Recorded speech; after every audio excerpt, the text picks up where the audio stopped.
when you a nigga and you come from nothing, you get blinded by some shit. And it took me a long time to realize.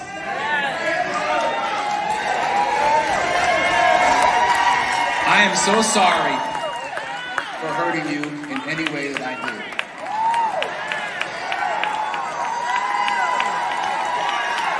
Y'all, she was my best friend. My best friend. Y'all think that Precious was just, that was God working through both of us. And we gonna fucking do it again.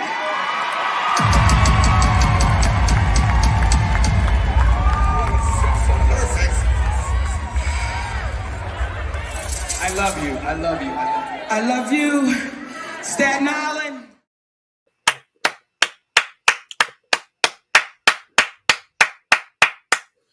Listen, I'm gonna stand up and applaud that. I get emotional and carried on. I got teary-eyed a little bit because she's been waiting on this moment, and this is what we've been fighting for. You know, all of us who are Team Monique, I know I have been very critical. Very. If y'all go back and look at some of my old YouTube shit and carrying on, honey, I have been very, very critical of her and her husband because I thought they were going about it the wrong way. They had the right fucking fight. They were just doing it the wrong fucking way, in my opinion. Okay? And the thoughts of many others, because Steve Harvey said the same thing. Bitch, you're doing it wrong. Okay? However, this here is something that is very, very, very, very dynamic. Okay? Now, it's the first step, but it's a major step because, as you saw, okay, Girlfriend was doing the show, and Lee came out on her stage. She brought Lee out, however that went. He's there with her at her show, okay? And you heard him ask, I hope this is not an April Fool's joke, okay? But I want to read y'all something that's coming up. What you say, TC? 50 Cent put Nick back in the game. That's partly true. But I got to go one step before that because prior to 50 Cent doing what he did, it was T.S. Madison, honey, who got this ball rolling. I'm going to tell you in a minute because T.S. said something on her show today that put a little light on this, okay? Because she said that right after Monique was on her show to do the season finale of Turned Out with T.S. Madison, she said, I got on the phone and I called Lee because they're friends. Lee is about to be the guest on her show as well, Turned Out with T.S. Madison, on the second installment, okay, the second episode of the new season. She said, so all this that had happened, I knew this was going to come because of what we had talked about. And Lee told her, I need to do what I need to do to make this happen because I saw that show and I saw what was going on and I heard what Mo was saying and I need to do what I need to do to make this happen. Hold on, because somebody calling me and I'm on the damn air. No, honey. Okay, and I forgot to put the damn phone on vibrate. But nonetheless, so that there is start of that. 50 Cent picked it up and was like, listen, I'm going to put her back in the game and this, that, and the other, blase yakety. Okay. So this is where us is be. Okay. I'm very happy. I'm very proud. I'm very this. I'm going to read something else to y'all. Come on up in here. Wait a minute. This child don't call me back to back. Hold on for a second. Hello, honey. You know I'm on the air. I'm on the air. Get on the line and watch the show. No, you don't. No. I'm on the air. Come on the air. We'll talk about it on the air. Bye. This child is excited about Ruthless, honey.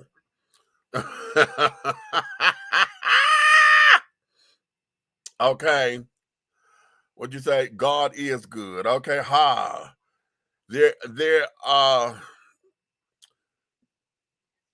There's always a however. Okay, you know what? This here is this particular doo-wop, honey, is just everything for us, honey. Like I said, this is the first step. This is the first step in a whole bunch of things and carrying on. Hey, what's going on, baby? You said, oh, I didn't know that. Kudos to all right. We didn't either.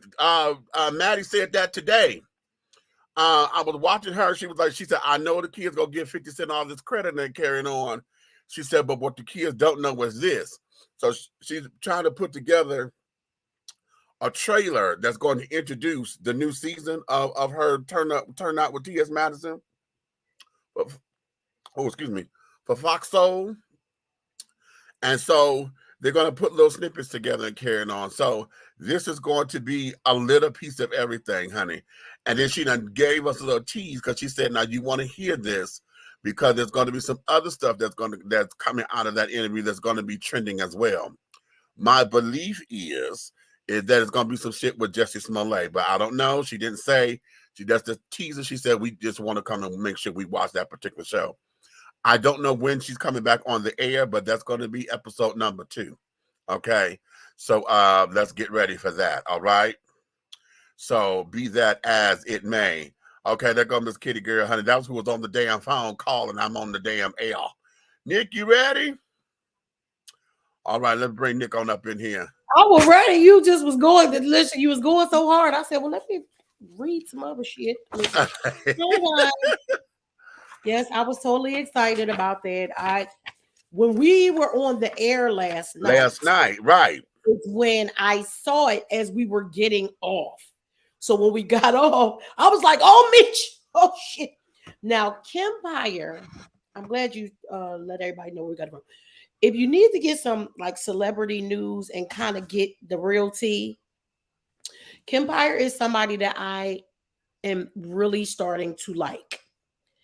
He's, he gonna dish the tea, but he's not messy in dishing it. And he will tell you from the get-go, listen, this is what I heard from blah, blah, blah. He's not going to say this is factual, this is this, and this is that, and making up shit. He always cites his sources.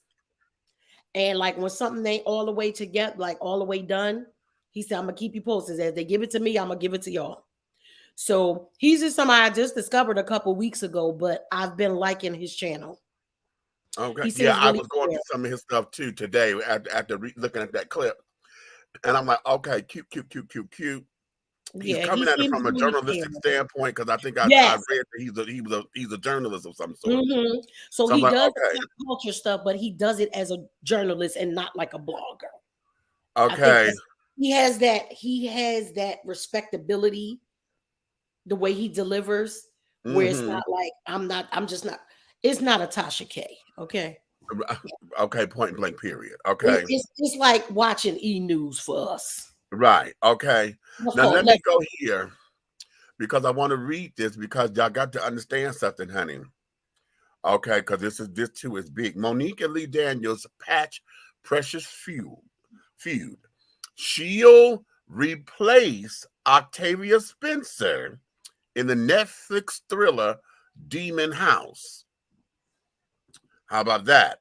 One Oscar winner is going to be another Oscar winner. Come on now. Now, this is the exclusive. This is coming from Deadline, okay? Breaking Hollywood news since 2006. That's their little tagline.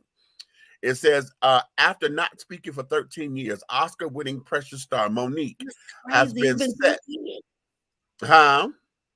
It's just crazy how it's been 13 years. I know. I know. Precious star Monique has been set by that film's director, Lee Daniels, to replace Octavia Spencer in Demon House, an exorcism film package that Netflix acquired after a brisk auction in January. Spencer had to bow out of the star-studded film because of her scheduling conflict with her Apple TV. I was getting ready to say, well, wait, because I needed to understand why we taking it from one sister. Okay. Hold on. Is that the real reason? Girl, let me finish it. Spencer had to bow out because of the star-studded film, because of a scheduling conflict of her Apple TV television show, Truth Be Told. Monique, who last worked with Daniels, is celebrated in the celebrated 2009 film Precious that bought her the Oscar for Best Supporting Actress, would take over the role of a social worker who helps a family through a series of exorcism.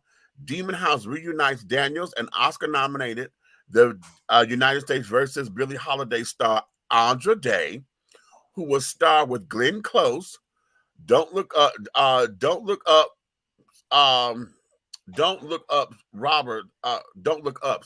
Okay, I'm reading that wrong. Don't look up Rob Morgan, Stranger Things, Caleb McLaughlin, and Ingenue Ellis, latter of whom is fresh from her Oscar nomination for King Richard. Okay. Okay, at the moment of heightened acrimony in Hollywood over Will Smith's slap of Chris Rock during the Oscars, it is nice to see the possibility that people can move past differences. Despite the success of Precious and the Oscar won by Monique for her role as an abusive mother, she accused Lee Daniels, Oprah Winfrey, and Tyler Perry of blackballing her because she would not promote the film during the award season. It wasn't in her contract, she said. Okay, we know all that story. I'm not going to rehash all that. Okay. Monique separately filed a lawsuit in 2019 against Demon House maker Netflix. Okay, that's all that. I'm not going. Okay. The good news is Monique got a. But see, now let's unpack this a bit, because see, now they're going into all this other stuff, and I'm tired of rehashing that damn story. Okay. They going into what happened with her and Tyler. Yes, and all that shit. Okay. I don't want to hear all that. If we're gonna move past it, we're gonna move past it. Y'all putting in something new, let's have it. Let's have Give her it. money Okay. that killing again. Here's where this all is for me. Okay. Because look at the wheels, how this is about to start rolling. Okay. We have an Oscar winner replacing an Oscar winner in a movie that now is being directed by someone. We done got this squash, this major squash. We done got the major apology, because all she been wanting was somebody to come public and say, listen, apologize. Right. To them. That's Okay? it. Go Because public y'all and do embarrassed it. me publicly. Right. So we got that. Right. Now, since Monique has won the Oscar, she has never been back. You know, and once you're an Oscar winner, you're supposed to go back the next year because you give out the next. She has not been back at the Oscars. So now, now that we're on the heels of this bullshit that done happened between Oscar winner, okay, who now is about to not be invited back to this thing anymore. Okay. What is it that next year, honey, you get her in a row, she could be there to present next year, possibly even host, because she's a comedian. You know what I'm saying? And let's pray that people get behind this, watch it. Yes. Because I think it's time. Like, besides, like, me and Meech both agree about what happened. It wasn't about what happened because we knew she was right. Right. It was about the way that she went about it. So now the apologies are starting to come in. And I think for me, I think the apology from Lee is more important to her than the apologies from Oprah or Tyler Perry. Okay. Because they were really friends. Right.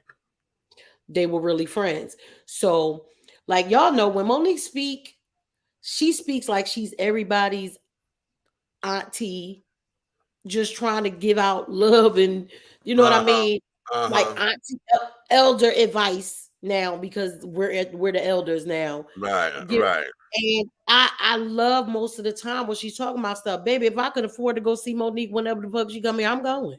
Okay. And I would have went when all the shit was happening too. If I had my, I don't think she came, but if she would have been here, I'd have been breaking my neck to get there. I'm getting a little bit of credit now, so I can buy one on my credit card. Look.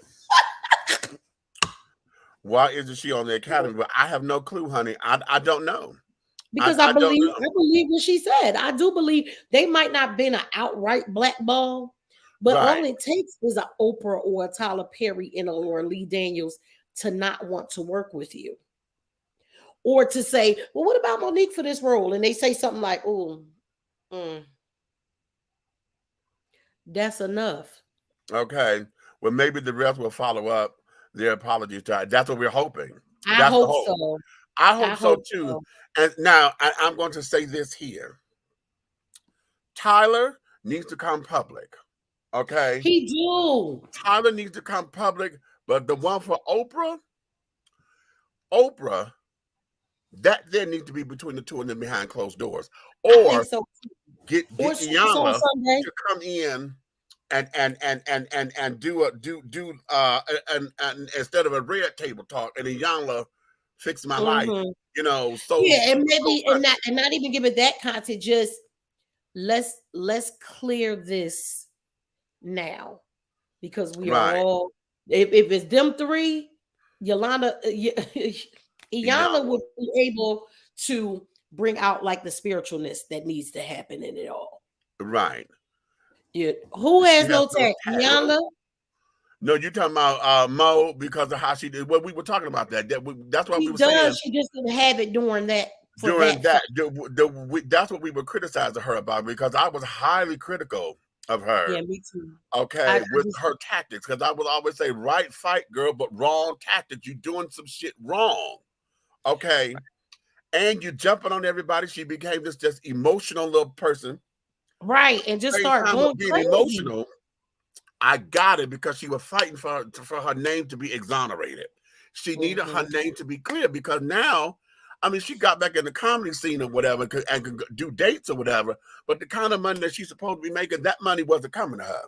She's an Oscar Okay. winner, honey. And And it's so people who are now, not Oscar winners, and they paying them more with less. They got less talent. They ain't got no Oscar, but because of the whole situation.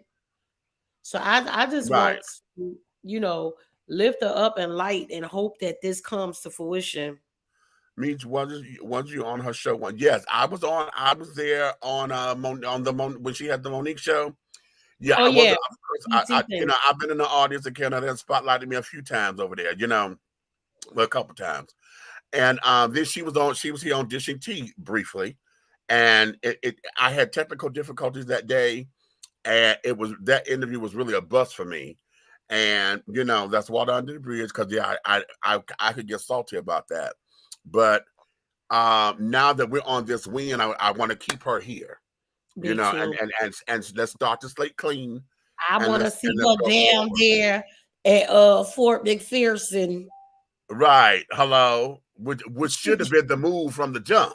from the That's giddy what up. I said. Okay.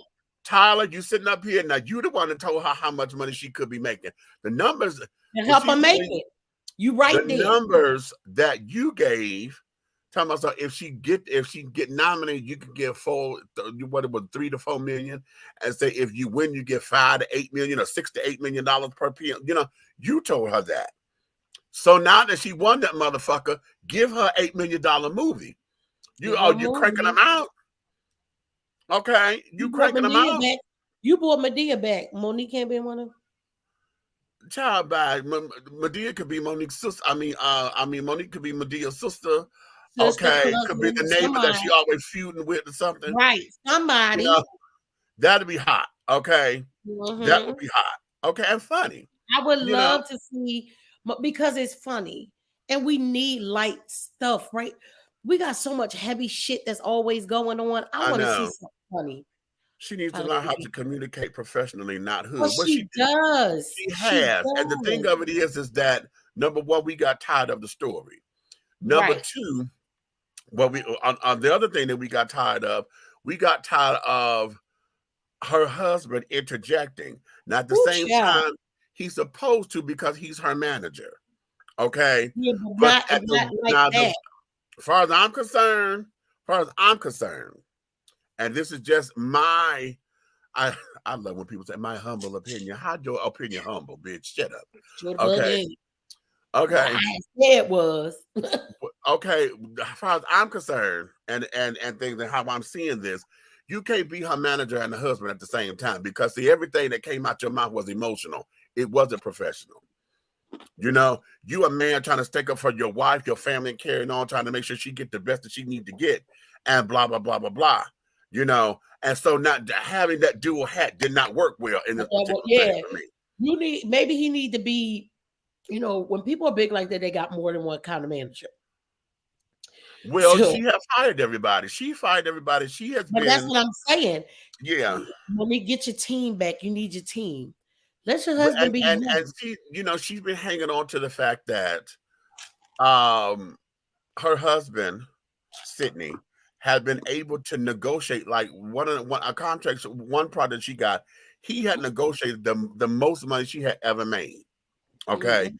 And he was able to do that. And because of that, you know, not just because of that, but you know, that's her husband. So, you know, being that he was able to negotiate that, he got a little juice. He's like, okay, baby, you do this because when I had the white children, they wasn't getting me this kind of money. Okay. Let this happen. Now, I'm not mad at the dynamic of, okay, we got a black man, a black woman, you know, we got this family thing, you're trying to go for Right. that. I'm not mad at that.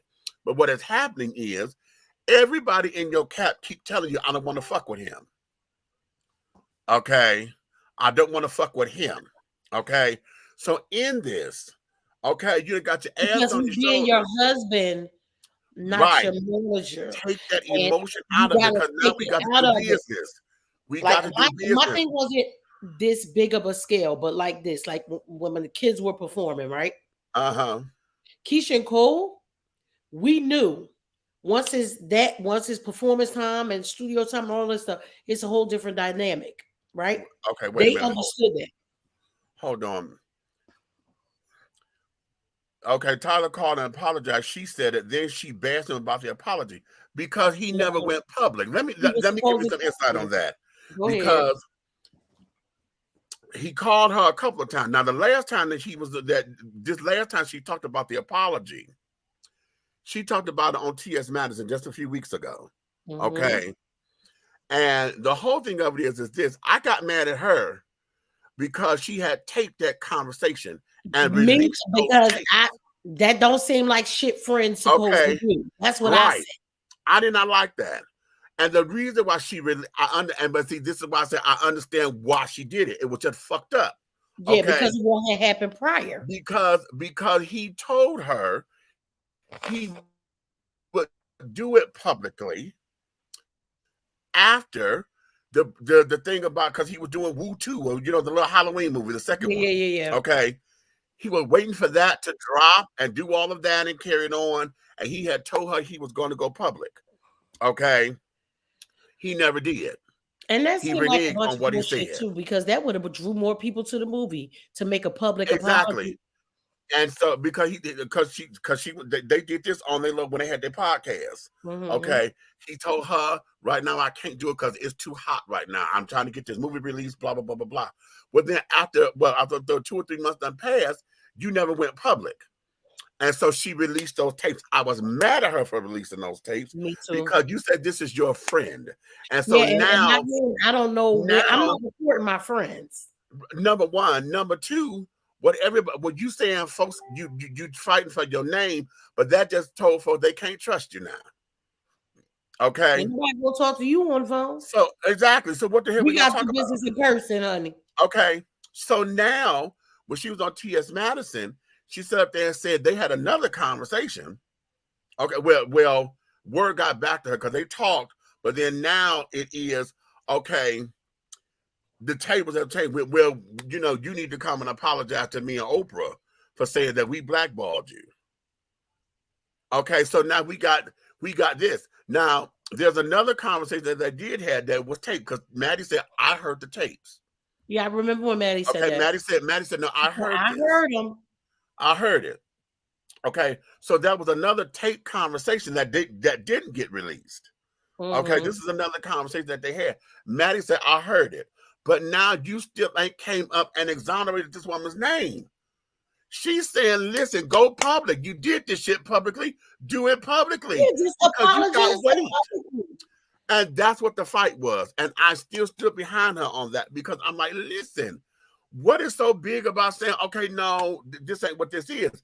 And like This I isn't said, what it's been. the grandest And thing you would can have been to apologize, hire her in the even if damn movie.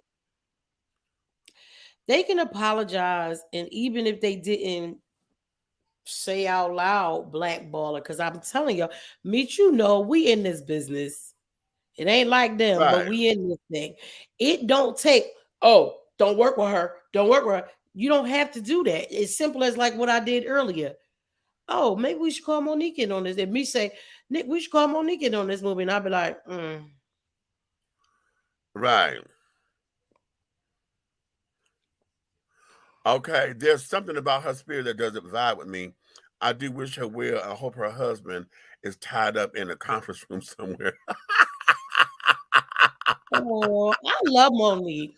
I Well, you know love what? Monique. Here's the I thing. love her. Here's the thing. And she's getting older, you know, so it could be if something in her spirit is not viable, it might be because, you know, she is from BMO, honey.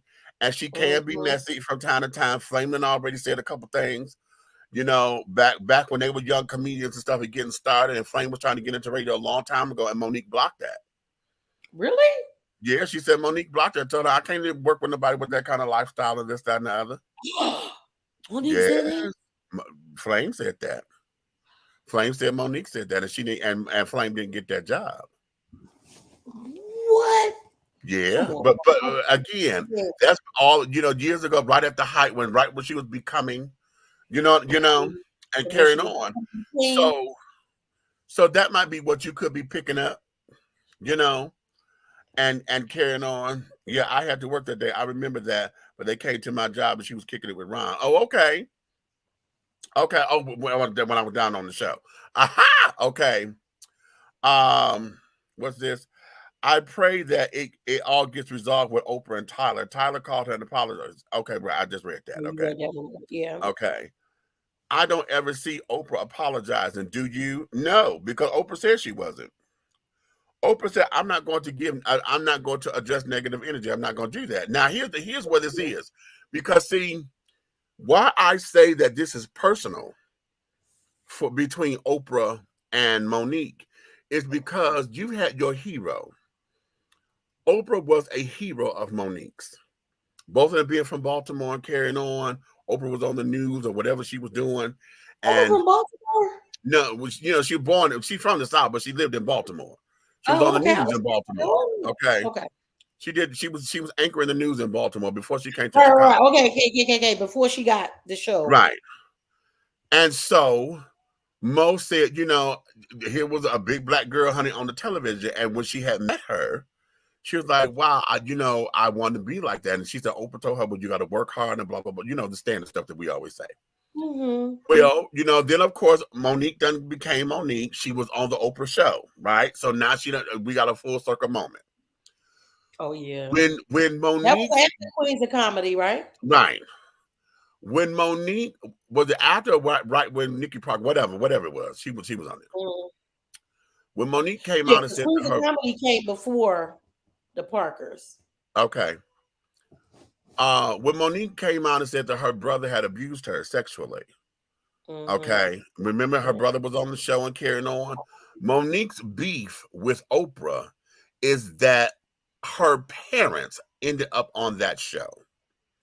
Yeah, it was like a weird. Okay, I remember her now. parents ended up on that show, and Monique felt like that was a betrayal. Okay. Because she said, we talked about this for about an hour and a half, 2 hours on the phone, and they were sharing stories because both of them are sexual assault survivors. Right. And she says that we share intimate things with each other. She knew that I was not on good terms with my mother. Okay. Yeah, like, why would you blindside somebody? But here's what it is. Now, they're saying, she said that after that show, she called Monique and things. She said, I did not know they were coming. Okay.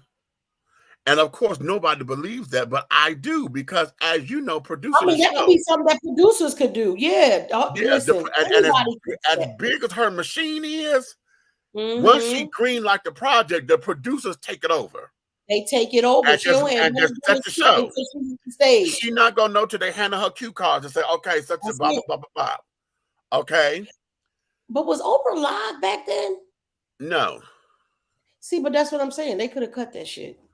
Well, here's the thing. They didn't know that. Well, maybe she was live. I think she was live at that time. Okay. Because I was getting ready to say, because they could have cut that out. When they would take, you know, when we cut for commercial breaks or whatever. Right. But here's the thing. It made for a good show. It did, but it's because bad. It's bad because to be the blindsided conversation somebody like that. came. The conversation came because when the brother wanted to come on the show, Oprah called. Listen, your brother want to come. I won't Because he do was this if denying you it or say something, no. right? Right. Well, whatever. She said, I won't do this if you don't want it to. So Okay. Oprah had agreed and said, no, but I'm just not going to come. I don't want to be there. Okay. So then to know that that's what they agreed upon, and then the parents came after they had that intimate conversation, she felt betrayed. Right. Okay. So she As held on to anybody that would, whether they knew all the facts or not. or not. You just would. That's a sensitive situation. Right. And not walking into something where you think is a safe space to be able to talk about it, Right. and then you get blindsided is a little messed up. Right. Now, all this time she had been holding on to that. She had never addressed Oprah. Oh, wow. Okay. Until she said we were at Alfred Woodard's house because Alfred Woodard always does a big Oscar thing, at her place. She said that this was the year that Lupita was up for the Oscar and won that year. Okay. She said Alfred Woodard creates a safe space. She said what is said here stays here. Okay. She said so that was the day. She said she went up to Oprah and told Oprah da ba ba ba ba. Right. She said Oprah told her, if you believe that I've harmed you or you believe I owe you an apology, then I apologize. Okay, it was a half-ass apology, right? Yeah, that ain't no damn apology. No, if you believe that I hurt you, then I apologize. Okay, and what If the you trigger believe I hurt you is not an apology. and the trigger is that those are the same words that her brother told her. Right. Trigger, because she said that on to Barbara Walters. It was a whole. I had went to go research this, and when she was on Barbara Walters, Barbara asked her about her brother, and that's the same apology that her brother gave her. So now she is destroyed because she got a half-ass it's apology. like you're not acknowledging that you actually right hurt that you hurt saying, me. if I think you did, Right. If you think I did, then okay, then I'll give you an apology. If you think I hurt you, then I'm sorry. Then I'm sorry. Right. Well, you and might that's well what that was. apologizing. So now she's been holding on to this, right? We did not know how many. She had an Amazon Prime special. Very few people know about it. Remember when you told me about it, I went and I watched it. I bought it because it was $7.99 to buy or $3.99 to rent. I just went on the bought the thing. Right? It's funny as hell. But in that comedy special was the first time that we heard of this beef that she got with Oprah. That's the very first time that we heard about it. I had no damn clue. I had no clue. Minute. I said, okay. I know people beefed with Oprah. Like that was like, I was like, wait a minute. Right.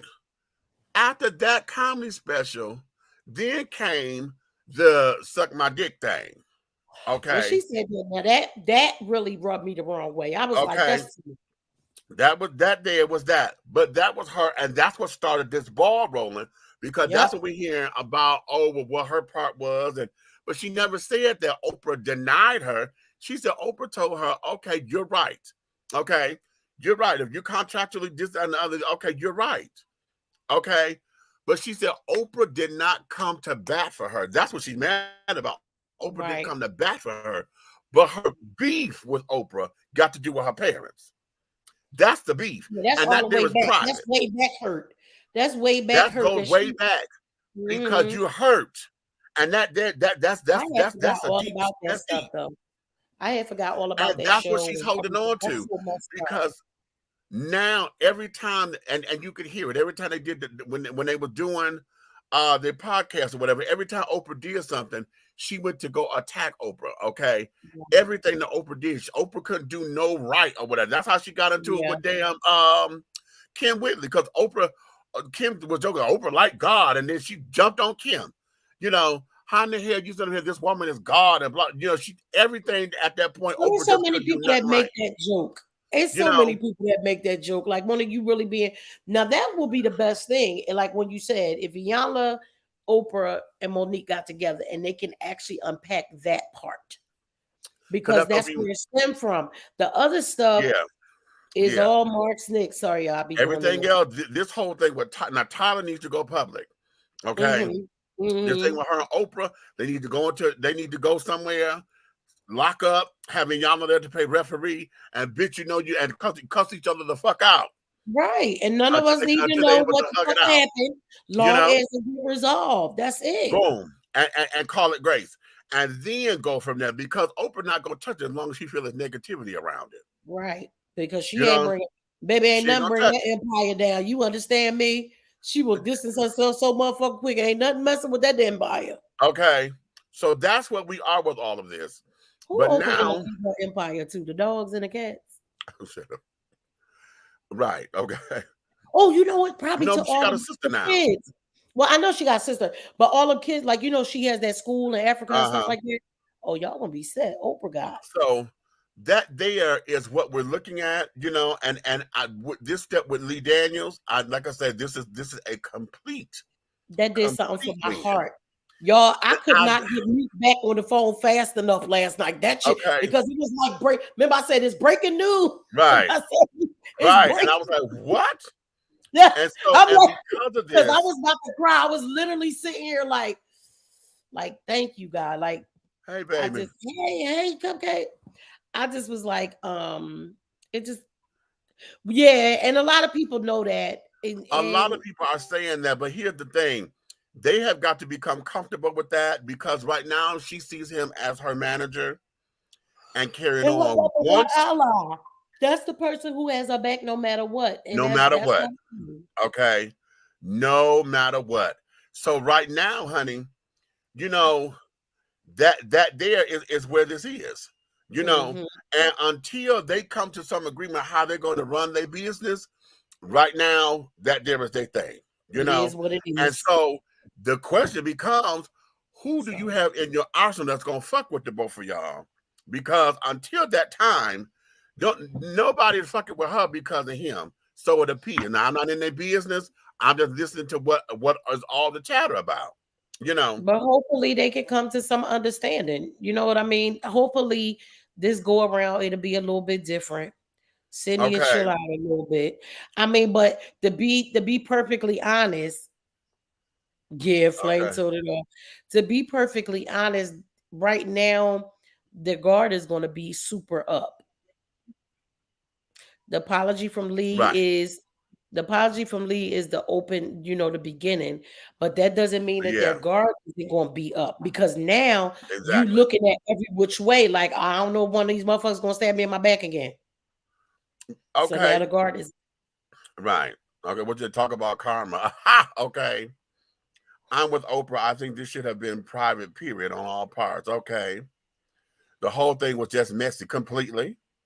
Okay, exactly. Oprah did hide behind the problem. She called Mo to address the incident. Okay.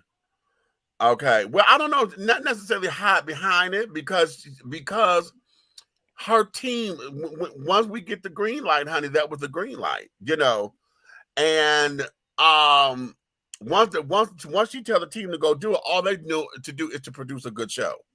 Okay. You don't know, like, until, like he said, until you get your cue cards or your teleprompter or whatever the hell you using, you don't know what the hell going on. All you It know wasn't that time at the house of Alfred Woodard. Okay, but you know what? Perhaps, but then again, maybe not, because here we are. If we say this is a safe space and we all sister friends down here, then honey, hey, that's what it is. Because I'm sure that wasn't the only deep thing that went down that was said up in there. And carrying on. Oprah was wrong for bringing her family on the show, and Tyler's a coward for hiding behind Oprah. Well, I won't say she was wrong for doing that. Again, because everybody want to put that on Oprah, and that's because she got the name. But once she greenlit it, listen, and you're talking to I was going to say, you want to break this down for them on how a show runs, a producer, and you're talking to a director, and to a director. Both of us, we do this. Listen, once I have a team, okay, and I want y'all to hear this, because I know they said, Sydney was like, well, look, we done did 300 shows, and so there is no way you could tell me you didn't know what was going on. I said, wait a minute, sweetie, you don't have the machine that Oprah has. Y'all just got started in the talk show business. You just got started, so of course you're gonna be on every meeting, everything, because y'all no, remember, and I'm talking about the Monique show when they were doing the talk show on BT. They were doing on BET. Yeah, I Y'all love just it got, so much. y'all new to the fucking game. Right. So of course you're gonna be in on everything, so you know how it's running, this, that, and the other, because you have not built your team yet. You are not the machine yet. Y'all came Because in there and are a only been billion on producers. one or two seasons at that particular time. This girl been on the air for 20 years. Listen, when a Number show is one. Number greenlit two. to go, how many producers? Oprah will have at least probably 15, 20 producers for a Right. show For a that show. she has, because there are producers who do so many different things. Right. And then And you have to understand, once you get your assignment, you go do your assignment. you go do your assignment, because remember, they were taping 3 shows a day. Okay, y'all, so shit got to be once we greenlit it, because the green light don't come until they pan out what the show was going to be. Okay, and when she told me, I didn't know they were going to come. I didn't know your parents were going to be here. Okay, And all it would have took was somebody to just invite them, not to actually be on the show, but somebody messy in the camp to invite them into the audience. Oh, boom, and that's what they said, because they didn't come up on the stage. Mm-hmm. Remember, they sat there front row. They didn't come up on the stage with him. Right. You And know, all that meant was somebody let them know that this was happening, and probably said that if you want to come, let us know. Okay, and there you have it. Okay, Barbara is messy. She a shit starter from the jump. Not Barbara. Listen, Barbara Wallace is a motherfucker. Yes, she was, honey. Wouldn't listen. Wait, Okay. Barbara ain't died, did she? She's still alive, is she? Yeah, she's still alive. I'm so, because she ain't been like visibly on the View, I be having to check. That apology was better than Oprah saying she was sorry if she truly wasn't. No, she could have just the apology for real. Right. She could have said, I ain't nothing to apologize She's been for. I talking don't feel about like Oprah for years, to be honest. No, she has not been talking about Oprah for years. This just happened. Well, wait a minute. No. I'm gonna say years now, because it started like she's been dealing with this for these last 12, 13 years that we've been dealing with this precious shit and her blackballing. So this is where it comes out. But like I've been saying, we have not heard about the beef that she had with Oprah until the Amazon Prime special. Until the Amazon Prime. Okay, the Amazon Prime about none of that shit. Was the first time, and that was the special she did before she went to the y'all. They can all suck my dick.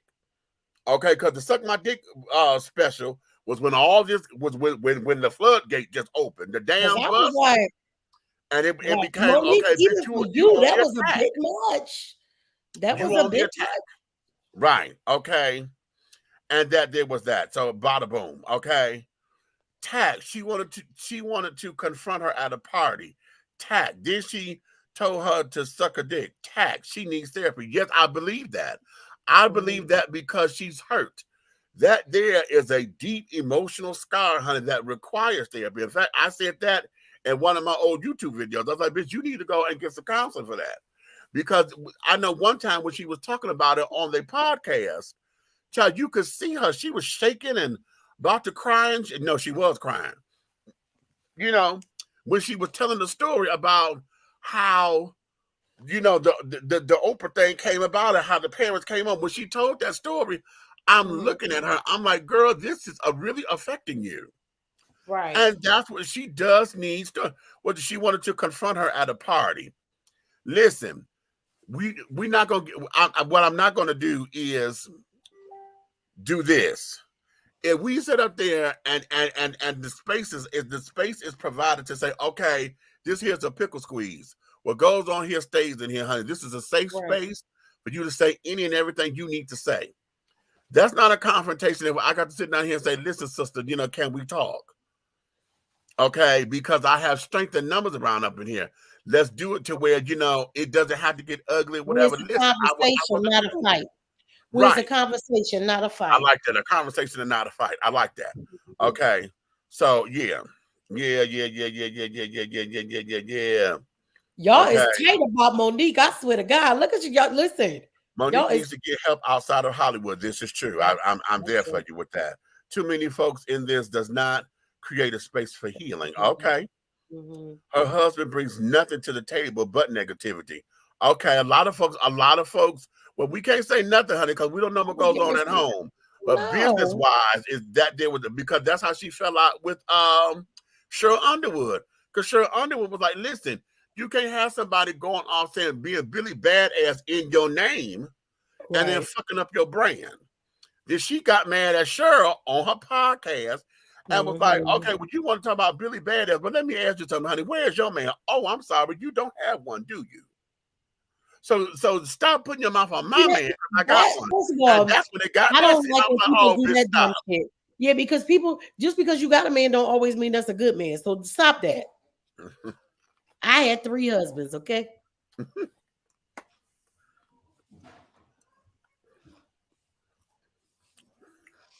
Oh, typo. She didn't hide. Okay. Okay. You know. Monique has not taken time to heal. I agree. I totally agree with that. I agree. Because she's been too busy fighting to heal. Yeah. She fighting for everything. So yeah, she fighting, but she ain't going through the process of healing. Let me move on from Monique because I had something I wanted to talk to y'all about. I don't know if y'all know. So did you get the tea about Tracy Braxton's homegoing? No.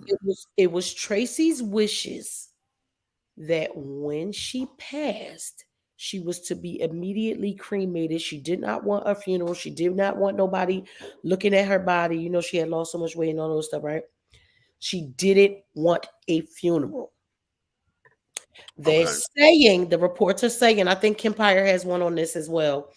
The reports that I've seen about 5 different places on YouTube that the husband and the manager were like exploiting her thing. So if you guys see something that say none of the Braxtons was at Tracy's funeral. Right, I saw something like that. Yes, and because she said because she wasn't supposed to have one.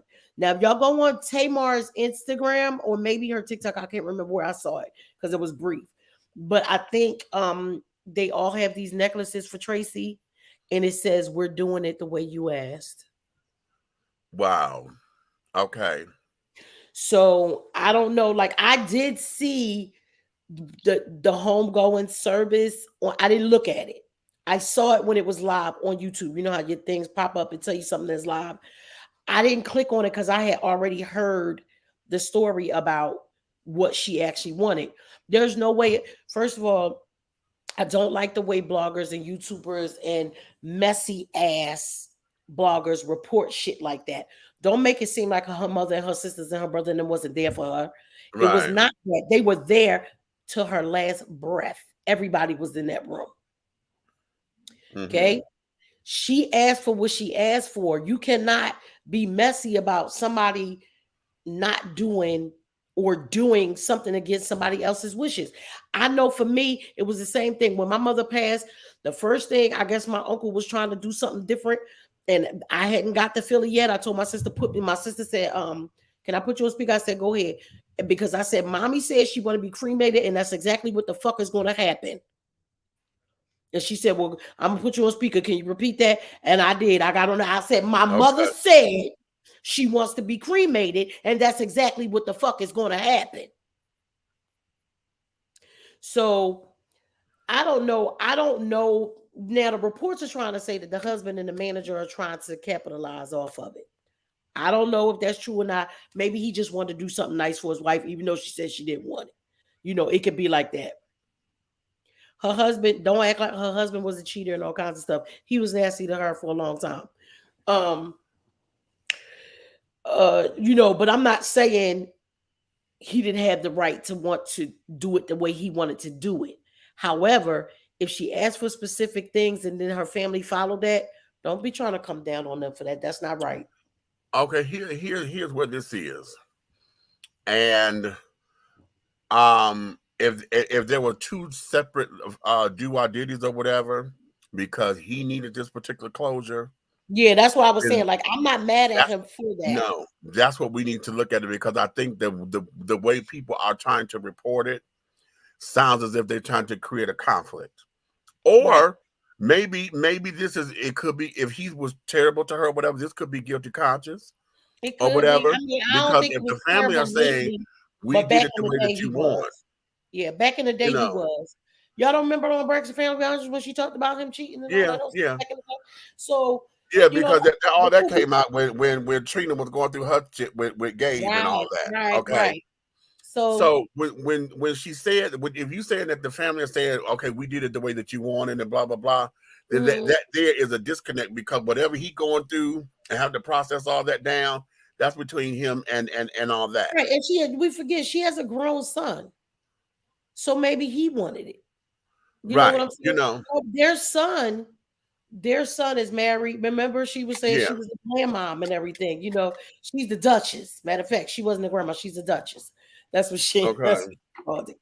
So you don't know what other people are feeling, right? Mm-hmm.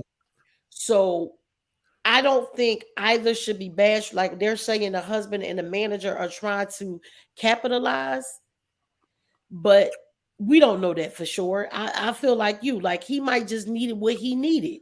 Right. The rest of them wanted to respect her wishes. They was like, not even her mother was there. Okay, well, no mother will not be there for their child. Exactly. You know. So don't do that. Exactly. Don't try to divide something that's already in a hurtful place as it is. I hate that messy shit. They just get on fucking right. Okay. Red, you ready? Because your camera's not on you. Because I love Tracy's song Last Call. That's my song. All right. What? Because I was looking at a damn ceiling. That's what the hell I meant. It wasn't on you. I saw blinds. Well, nigga, hey, goddamn. I mean, I had to save the energy for when I'm really on the camera instead of sitting holding the phone. Oh, you got your phone. I was going to say, what energy? What the hell? Right. Okay. Holding the goddamn phone. I'm like, well, shit, man. I put it down till you goddamn say something. What you got? Is this something I can send Cole around there to get? I'm hungry. No, I got potato chips right now. Y'all, Lay's got I greedy ass. Lay's got the cheddar jalapeno chips. They good. We tried them yesterday. Oh, really? Yeah. Well, listen. Okay, hey. let's go here. Good. What? Did you just wake up? Oh, no. We ain't too long came in from that meeting that we had at 2:30. But, oh, okay. Okay. Shout out to our PRO. I saw the video of her car. Oh, really? I haven't seen it yet. Oh my God.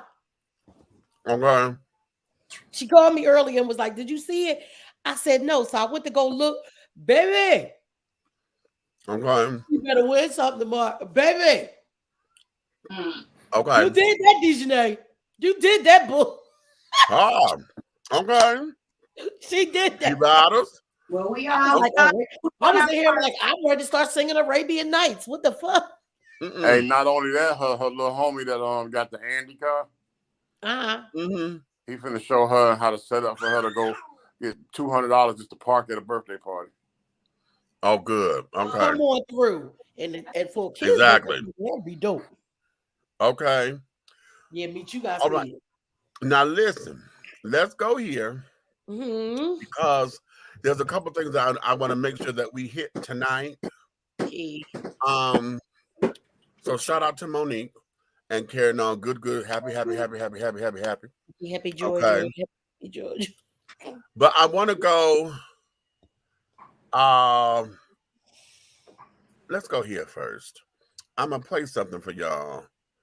Wait a minute. I want to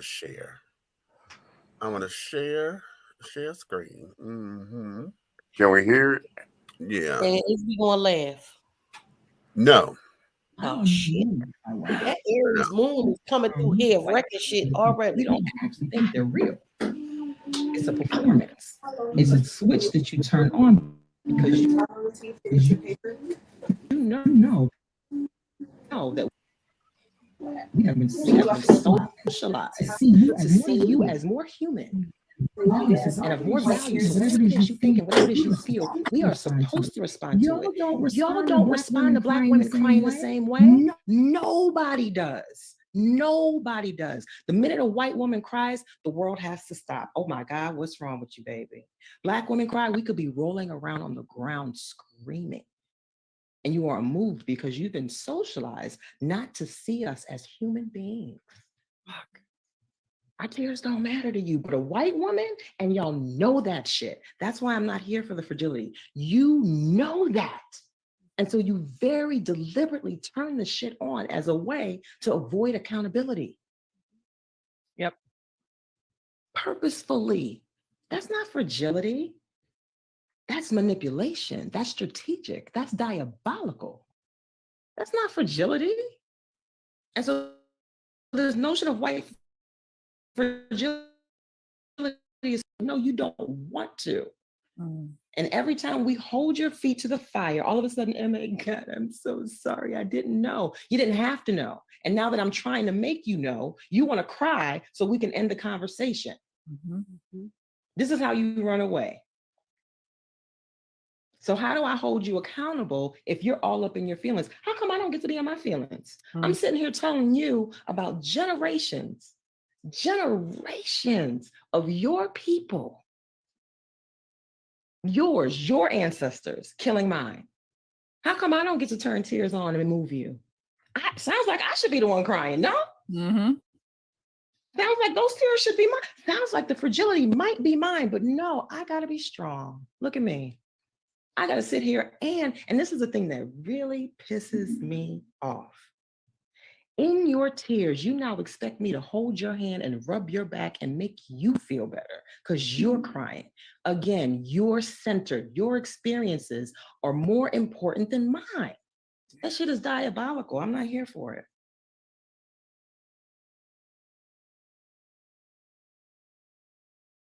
Okay. White tears because we don't actually. I saw that before. I don't know if everybody got the beginning of it. Were you guys able to hear it right in the beginning? It was going a little weird in the beginning. Yeah. White privilege, white Karen, white Carolyn, white cracker, fucking oyster cracker, fucking same shit. 70s, 80s, 90s now. Okay, what? Well, here's the question. Yeah, who cares? Sir, this Aries moon has come in, and because this has been everybody's energy today. Y'all, even Lily was in here going crazy crying. It's getting redundant. I'm so sick of the crying about the same racial bullshit that ain't went nowhere. Ain't nobody listening. They ain't doing nothing but motherfucker putting Windex on it and swiping it down and moving it over so it can happen again on another platform, another realm, another level. What the clean up aisle 13 all over the world. Okay. Okay, well, that was the question. Because I was going to say, is it going on deaf ears? Or because, oftentimes when we see these little things, we got white folks that want to come up and say, okay, but how can we make this better? So we get on our soapboxes and we'll say the shit and we get to let them have. And we'll get the ones that are already there. They're the ones that were the allies. They'll be like, okay, yeah, we're here for the equality. We're here for the marching. We're here. The ones we need to reach don't never get these particular messages or whatever. It doesn't get there. So the question becomes, are we fucking wasting our time? Yep. And if so, what can we do about it? Nothing.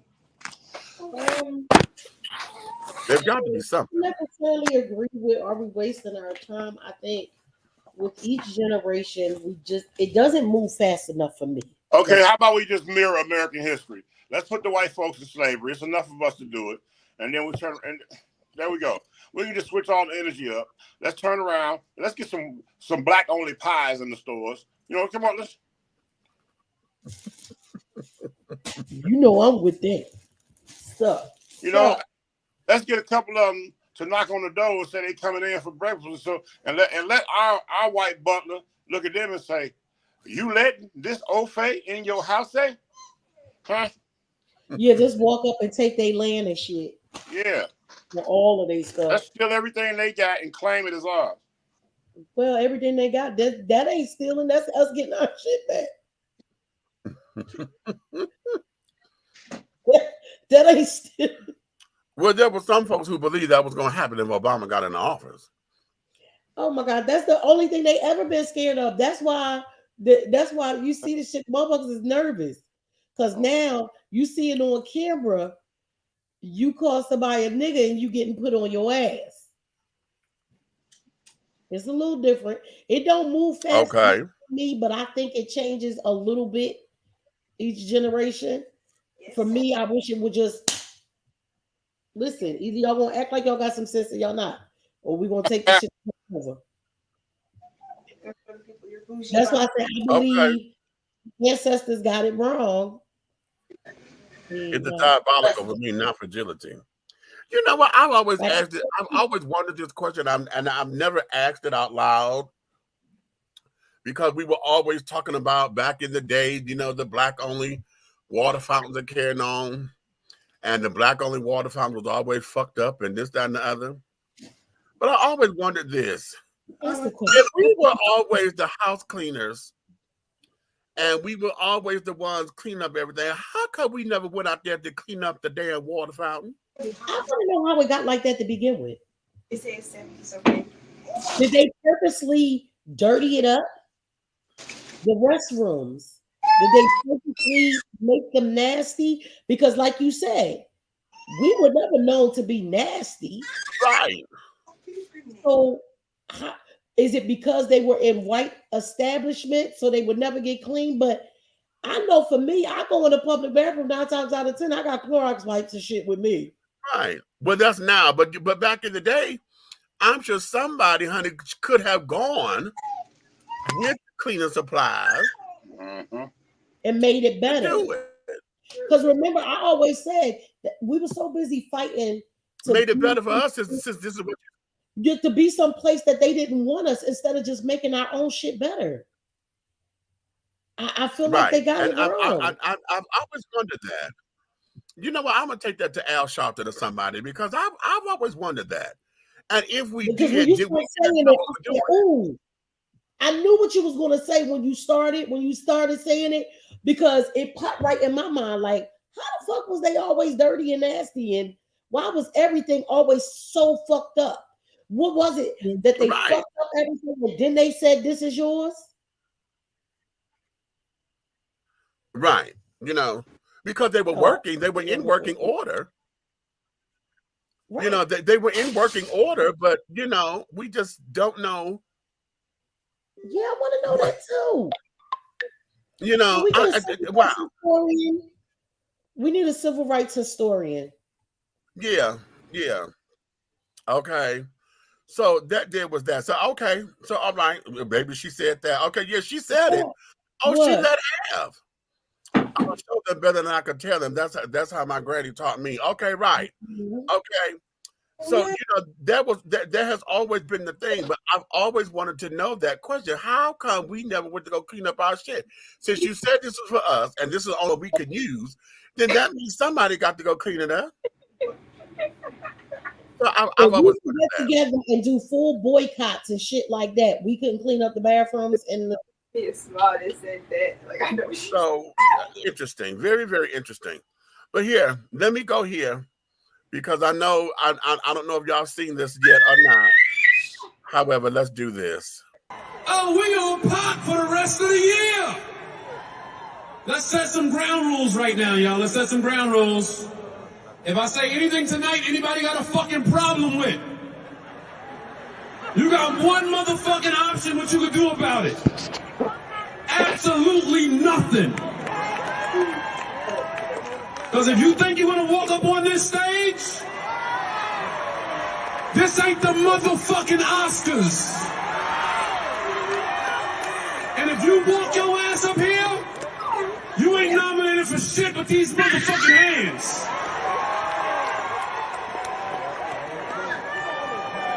Oh, we gonna pop the rest of the year, nigga. Every time you see me do a show, pop. I didn't want to start the show like that.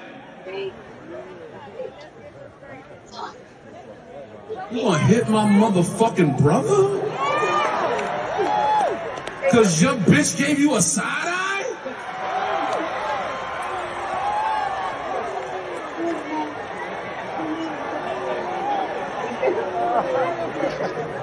Oh, it's a lot of Rock Brothers. Y'all ain't know it's a lot of Rock Brothers. It's 10 of us, motherfucker. You about to see all the Rock Brothers. You gonna be like, I didn't even know that nigga was a Rock Brother. That nigga a Rock Brother? That's a Rock Brother? I ain't gonna start the show like that, but I just wanna let y'all know. That shit ain't gonna ride. That shit ain't gonna ride, nigga. I don't got a lot of shit to lose, nigga. Some more gonna have me on the tour regardless. Y'all might never see me on TV again, but... Now, with that said, Riley, how y'all doing?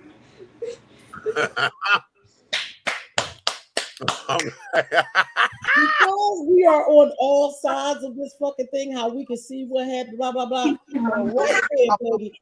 He said you ain't nominated for shit with these motherfucking hands. Okay. Ooh, he said it's 10 of them. Baby, Will, tell Charlie McInerney you need some more security, baby, because Listen, that there is hot. I loved it. And coming from his side, I can't. You can't fuck fuck with with his him. brother. That's You his brother. He's gonna fuck you up. You Yeah. get any one of these motherfuckers and these other two on the screen right here. Bitch, I'm gonna fuck you up. Right. Okay. And then you had what's the proper place for it? Right. Okay. Right. Group, what you say? She said, I have an idea. How about ask Mother Love? You know Mother Love from Forgive and Forget. Did you take us back to Forgive and Forget, child? That was my girl. I forgot all about them. That was my girl. I wonder what the hell is she doing now, honey? Because you know, I thought before Monique became Monique, Mother Love was in that spot. You know, the old stage, honey. The girl, am I right? You know I am. She used to get me saying that. Okay.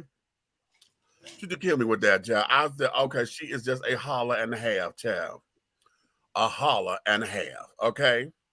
So yeah, I wanted to play that because you know, with everything that is going on, we are real hot, you know, and et cetera, et cetera. We're real hot. And yeah. So let's see, moving on. Okay. That was funny. I love it. Now I want to go see the some more tour got going on. Okay. That's Come on, what you trying to show? I know Tony Rock. I'm wondering if he's coming back here because I thought I saw his name somewhere coming up here. So I usually go to the Fox, and I know he stayed with us a couple of times. You know. So be that as it may. But nonetheless, honey, let's go here, darlings. Let's go here. I want to this is a story. We talked about it briefly yesterday, but I want to I'm gonna share this screen so we can get the full story of this. There's a news story here that was breaking news for us yesterday. But let's do this. A daycare full of toddlers and babies. Thanks for joining us tonight. I'm Shayna Humphreys. As if that wasn't terrifying enough, they pepper sprayed the place as they left. Jenny Joyce reports. It's a terrifying and bold crime, and police say they have not made any arrests yet, but they are making good progress. It's crazy that happened. It really is messed up. A brazen armed robbery at Munchkins to Masterminds Daycare Center in West Philadelphia in the middle of the day. Keyshawn Smith-Perella says he was in the middle of moving into this house when police converged on the block. According to a police source, 3 women armed with a gun and pepper spray were pounding on the daycare door around 1:30 p.m. Once they got inside, they showed a gun, stole an iPad, and before they left, they sprayed mace in an area filled with 7 sleeping toddlers and 2 adult staff members.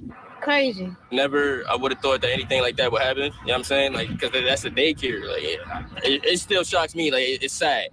Police say the stench of the pepper spray overwhelmed the building. They evacuated the school and closed its doors for the day. Medics arrived and evaluated the children and staff. Fortunately, there were no serious injuries. One police source tells Fox 29 that this was not a random act. It appears to be in response to a soured business deal. The source says the daycare staff is shaken. They handled the terrifying situation appropriately. The only thing that I can possibly think of was an inside job. You know, they probably know the people who did it. Martez Burton says he has a 3.5-week-old son at home. This news is especially concerning. There's no consideration for nothing, kids or anything. We need God out here, like seriously, we need help out here. And police say they will be performing random checks on the daycare center to make sure that it is safe. We called the center earlier today. The person who answered the phone quickly hung up and did not want to talk to the media. Reporting from police headquarters, I'm Jennifer Joyce, Fox 29 News.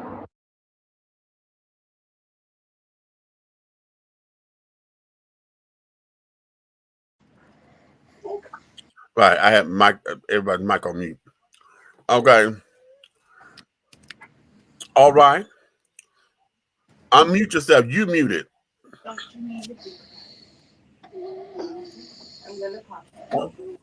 That's not that far from Molly's house. Thank God it ain't my twins or Olivia's daycare. Okay. That would be the dumbest shit ever. Yeah, that was some personal shit. Because first of all, most daycares don't have no cash in them. Right? Number one. Most of them, if you paying out of pocket, you ain't paying in no damn cash because that's a lot of damn money. And most of the time, like in the hood and stuff, people have what in Philly is called CCIS. That's the supplement. There's no cash in daycare centers. So you telling me it was women? Tell Marie, what you doing? Looking up something? It was women. 3 women. No, tell her. That's some bullshit. Somebody had a problem, like they said, it was a bad business deal. That's somebody had a problem with somebody that either worked there or owned the daycare center. You go in there and danger all them fucking kids? Exactly. Over an iPad. Because all it took was an iPad. That's all y'all got was a fucking iPad. An iPad. Okay. But then why? Did they catch him? No, they didn't say they got him yet. Okay. You put everybody, man. You put them babies in danger. You pepper spray a room with collars in it. Right. Right. So much so. And they said because it was overwhelming, they had to evacuate the building. So y'all sprayed the shit out that damn building. Okay. So it warns me. I'm like, what is it? You know, 3 women did this, and I'm not, you know, I don't want to make this into a sexist thing because usually when we hear crime, it's always the guys. But for this particular thing, when they said 3 women did this, I'm like, now this is some, y'all knew the person who runs it or operates it or whatever the case may be. Whatever's on that damn iPad or whatever, you just had to take something because wasn't nothing there. Now also some young shit. You know, these are young women. You know. Hey, but what if it was something? What if it was something on the iPad that was detrimental? I'm thinking that too. I'm thinking that too. Because it could be, you know. But wow, you know. That's another thing. We've seen a rise in crimes that women normally, you know, statistically don't do. But there's a rise in it. Every time you turn around, it's shootings. These girls is out here shooting the shit out of people. Right. They doing crazy shit. They robbing people. They stealing cars. I'm like, what the hell is happening? Okay. They watching Set It Off. They watching what? Okay. They watching Set It Off, you said? Right. Okay. What's the procedure when you got a gun in your face? Hey. Hey. Okay. You made me about to go put the song on. Right. Okay. And there you have it. Okay. And there you have it. All right. Okay. Moving forward, let's go to this particular story here because this here I just came across this just a few moments ago, and I found this to be rather interesting. Now, this here, it sounds like it's a win for the transgender community, but I'm not necessarily buying it just yet. Okay, the way how it's presented. And it said the Biden administration adds an X gender marker to passports, and TSA will change the scanner machines to remove gender. Oh. Okay. The Biden administration announced a slate of policy changes that it's implementing to promote transgender equality, affecting areas like office paperwork, travel, mental health, and Social Security. Releasing a new fact sheet of the Transgender Day of for the Transgender Day of Visibility, the White House laid out dozens of actions that are being taken across the executive branch to help transgender people.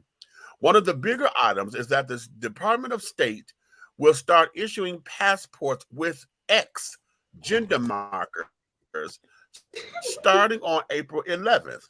Secretary of State Anthony Blinken said in a separate statement that medical documentation will not be required and the X gender marker will officially be defined as unspecified or another gender identity. Really? The Department of Homeland Security is also implementing new measures to make airport security screening better for transgender people. Advanced image technology, body scanners often cause false positives when it comes to transgender people since it's gender-based. TSA workers enter the passenger's gender into the machine before a person is scanned based on their visual assessment. By replacing the current gender-based IT system, this new, more accurate technology will also advance civil rights and improve the customer experience for travelers who previously have been required to undergo additional screening due to alarms in sensitive areas. Good test. Okay. DHS said in a statement, TSA will begin deploying this new technology in airports throughout the country later this year.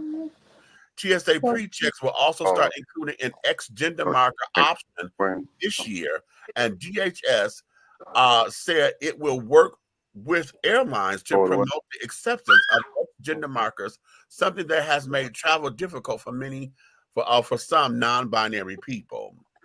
The Department of Health and Human Services has launched a new website for the mental health of transgender youth as states tax their rights. The LGBTQI plus health and well-being page has information about health resources for LGBTQ people. Assistant Secretary for Mental Health and Substance Use, Miriam Delphin Rittman, released a paper yesterday about the positive impact of gender-affirming, evidence-based health care for transgender youth.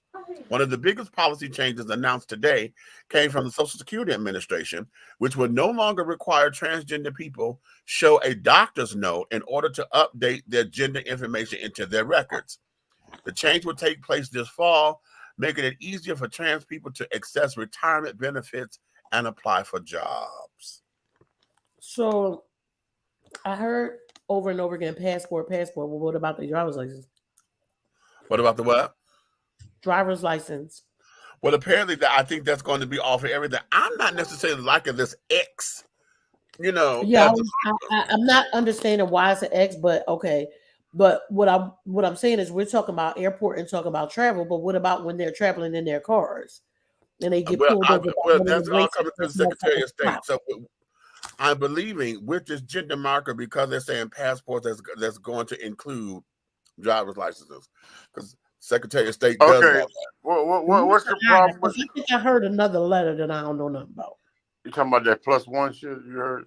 Then he say something. I plus, What's I? Intersex. Oh. What? Oh. Intersex. I know what that is. Don't get me started. That's what we used to call hermaphrodites back in the day. Right. When you got both. They call them what? Intersex. Oh, okay. All right. Yeah. What I was trying to say is maybe the X thing is like it's for transgender, you know what I'm saying? Like it's cross-sex, you know what I'm saying? Maybe that's what they're trying to say. I guess they're trying to say one letter that's going to cover in either direction. Yeah. Child, they could have just put a T. But then it would have stood for some other shit down the line. T is so common. T is trans, male, female, trans. Boom. X, that X is so ambiguous and carried on. But you get what I'm saying. I get the T, right? Mm-hmm. Trans. But now you might as well, like you saying, now you're trying to get technical. You see, if we do the T, then next year and the year after, we're gonna be looking for put FT and MT. Okay. You know what I'm saying? But they try to do something where X covers everybody. You know what I'm saying? I guess. I just don't like X. You give them the T, then next year they're gonna say, hey, we ain't got shit to cry about. We need an F and an M. You know what I'm saying? You know, like, come on, man. I want to know once again who in charge of the letters. Well, this here's the White House. They're doing all this. Okay.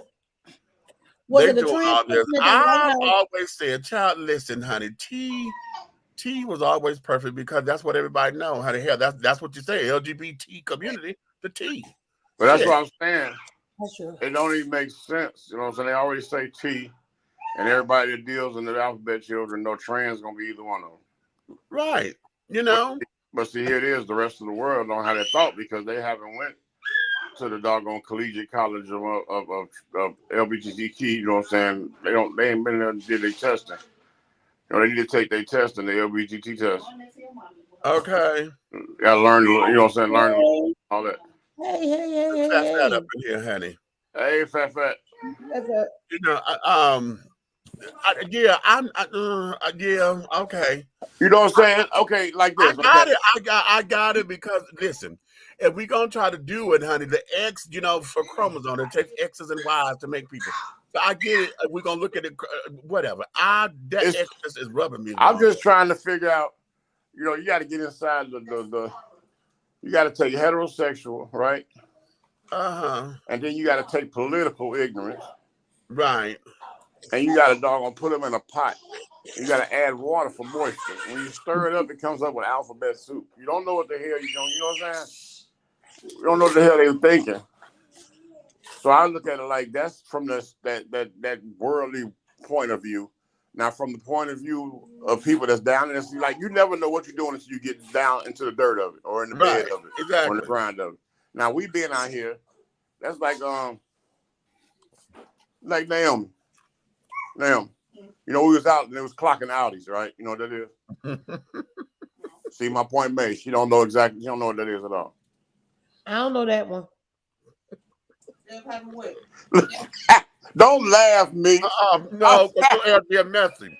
Because your ass being messy. You know what the fuck you doing. I'm not being messy. Since me and Nate don't know shit. No, what now? Take them to school, Meek. Nate. What do you mean? They messing with us because we don't know this.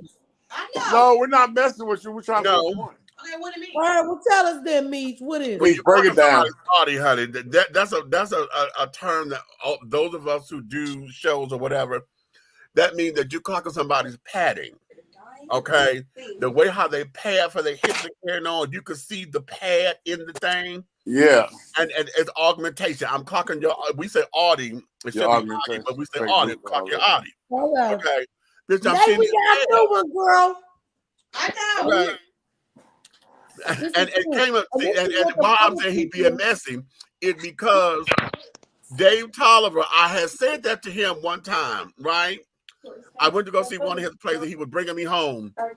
And it was a trans girl walking down there. I said, damn, you clocking her Audi. And he said, what the fuck did you just say? I said, I just clocked her Audi or whatever. I said, and he said, what the fuck is all that? So when I told him what it was, and he looked at the child walking down there. He said, wait a minute, I said, yeah, that's a trans girl. I said, but what you see that's her padding. And I could see a fake butt of her pants. Her pad, not a fake butt. Well, yeah, but it was padding. It was you know padding, right. Somebody's padding lines. Like in the pantyhose, right? Yes and no. Okay. I saw it done like that. So she wasn't discreet with herself. Exactly. It's the same way when you see somebody. When each boob flew out of when it moved out of place, it wasn't in the right there. It wasn't in there. Right. Okay. Right. You clocked my shit. But also, It's the same way, like when you see women who got they panty lines and can't. You said, you could cock their panty lines or whatever, and that bitch said, that skirt too tight. You should have wore a thong because I get all, I can't stand that. Or because they got diaper butt. I call it diaper butt. She said, "Oh shit, I done learned something new." Right. Oh, wait a minute, when Dave was here, didn't he say something like? Did he say that? He always does. That's our running joke, right? Yeah, that's when our he was running on joke. here, he said it. Okay. He always do that. He said, because child, he done learned a gay term. Every time we on there, he always do that shit with me. Are you cocking Audis and shit, bitch?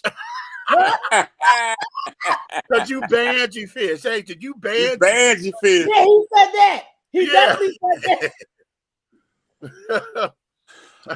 I be laughing because when they say shit, and that could being around me, right, and then I be somewhere else, and somebody else say something, I get right to the conversation. They be looking like nigga. They gonna pop the key and that. They trying to see. Right. Okay. You know the lingo. So matter of fact, Naomi, you witnessed it. Remember we went to get your dress done? Oh yeah. And it was a trans there, right? And the guy that was sewing, right? Okay, both of them rainbow children, right? And I went in there and I was talking. I was back and forth in the room where he was cutting the dress up doing the sewing. So when I walked in, I clocked the T already, right? So I walked in there. So I was talking to them like kicking it normal, like because I'm not the regular nigga. They talk when I come in the room, it get nervous. Right. Remember how many times I came in there like it get nervous, like be careful what I say. Like the big nigga might punch me, you know what I'm saying? Right. They don't know. But when they finally got to talking about something, I got to talking about you and the show and this and that and this that, and I had called you and we was on the phone. Remember?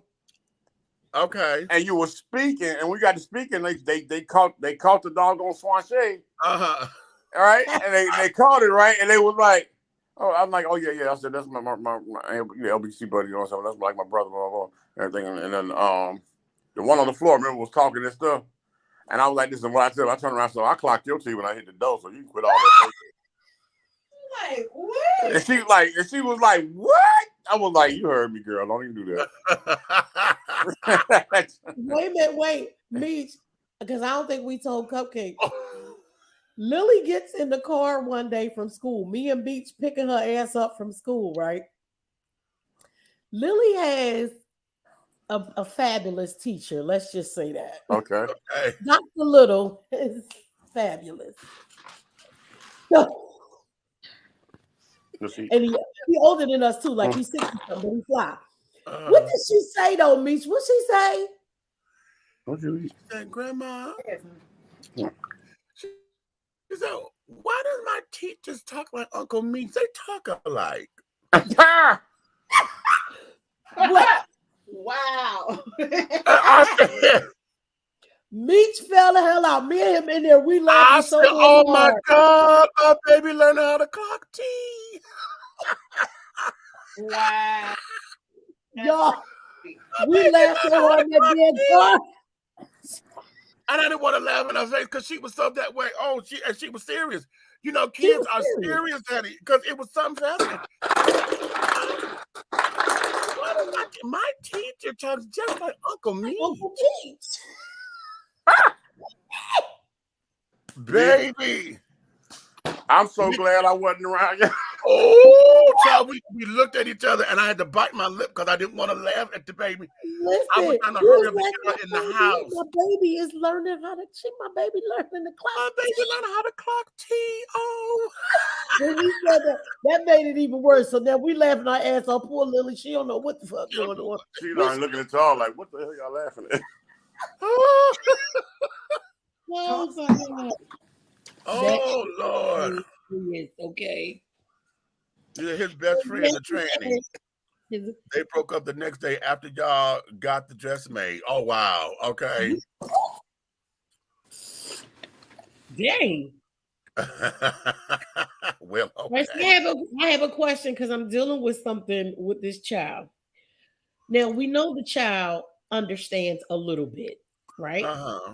She understands the culture a little bit. You know, her mom's a part of the culture and everything. She understands a little bit.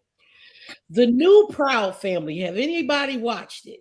I have not yet. I love it. Louder and Prouder is what it's called. It's on Hulu. So one of their friends, he's just a flamboyant gay boy. Okay. Right? Every time she watches, she was like, I just don't understand how he's a boy. And I was like, but Lily, you see this stuff all the time. Oh, you know, sometimes boys act a little bit girlish. And sometimes girls act a little bit boy. Like, you've seen this a million times. Like, I'm not understanding why you can't. Because they had another character on there who's actually like an influencer from TikTok or something like that. Like one of the makeup gurus, right? And he was a boy. She understood that he was a boy, but she refused to understand the other boy. And I'm not understand. I don't even know what the fuck. Wait a minute. Right now, because it's the see again, my baby clock and tea. Because what she is seeing is what we always say about very flamboyant boys. I don't even call flamboyant boys. That's the one. You a woman, bitch. You a woman. Yeah, and that's basically what he is. Okay, you a woman. You just a woman. You know, they're supposed to be like teenagers now. They ain't grow all the way up, but they just like a little bit older. And that there, it right now, let it be. You know, let it be, because we're dealing with the animated. It's cartoonish, right? You know, it's a cartoon. And right now, because what she said, he's so gay, honey. He just needs to be a woman. Basically. Okay. Basically, no, you two, no, you ain't. No, you more than gay, honey. You a woman. Okay. All right, how old is Lily? 8. Okay. It's a little culture. You got 2 gay aunts and a gay ass mama. You know. Hey, wait a minute though. Wait a minute, Nikki. Let me tell you, but oh, don't do it. When Marquise turned and saw Meech in drag, I knew you were going there. Oh, shit.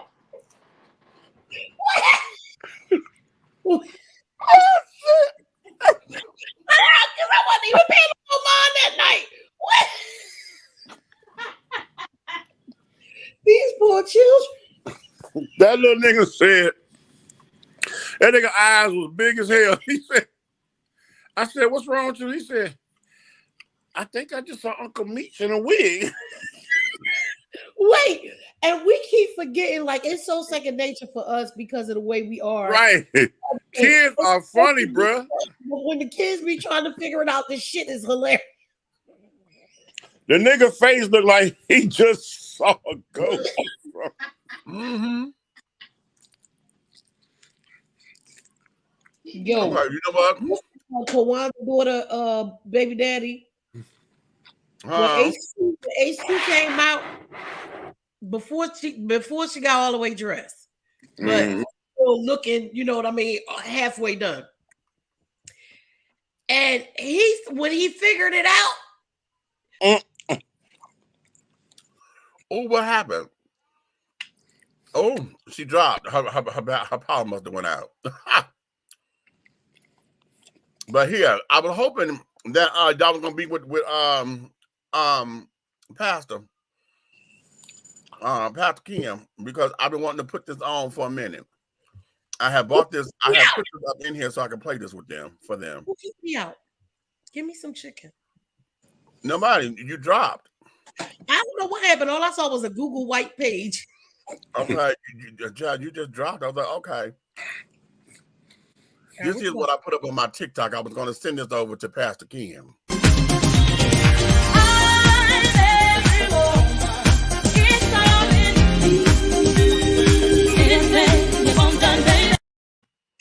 I see that. Hey, send that to me, Meech. I'm gonna send it. Send that to me, Meech. I need him to see that before he go to bed. Lord have mercy. Y'all finna traumatize the man, honey. On this eve of a Sunday. Y'all finna traumatize the man. You gotta see him in the morning. Okay. He'll be at breakfast. Oh shit. Oh damn, we supposed to be out in the morning, right? Don't be old damning me, Vice President. Forgot about that quick. Where's it at again? There we go. No, just she got it up here. We don't have a time though. What time? 9 o'clock. 9, right? Yep. Yeah, 9. Okay. She didn't put the time up in here. They got the address up in here in the group, and she just reposted it. What city is that in again? It's down in Stockbridge. It's gonna be close to where the venue is. So yeah. Mm-hmm. Everything is close proximity. Tomorrow. And things of that nature. Well, I was going to the gym first thing in the morning. I guess not. Y'all like Princess be booked and goddamn busy. I had to do my own damn hair. Y'all see it? Okay. One more story, then we're gonna have some fun. Okay. The state of California, darlings, has just appointed their first transgender judge. Oh, cute. To the bench. Okay. I'm gonna share this page, honey. I'm gonna share the page so I can see what she looks like. Cause she okay. Wait, let's see.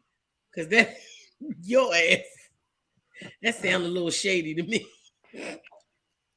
That's a whole nigga. That look like Caitlyn.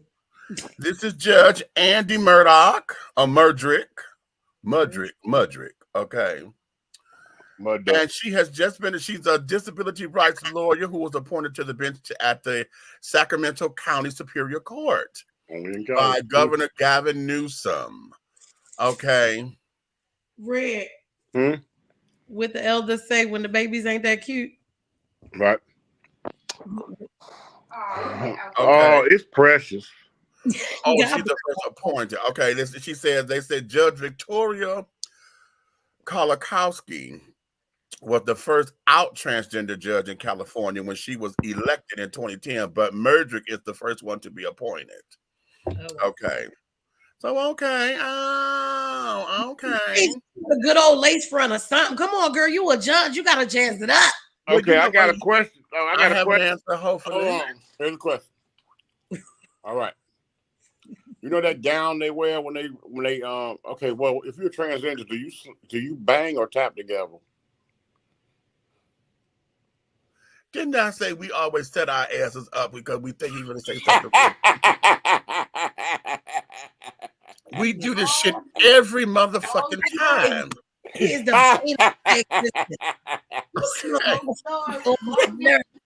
every goddamn time. Just that. Kudos to her for being appointed, the first appointed.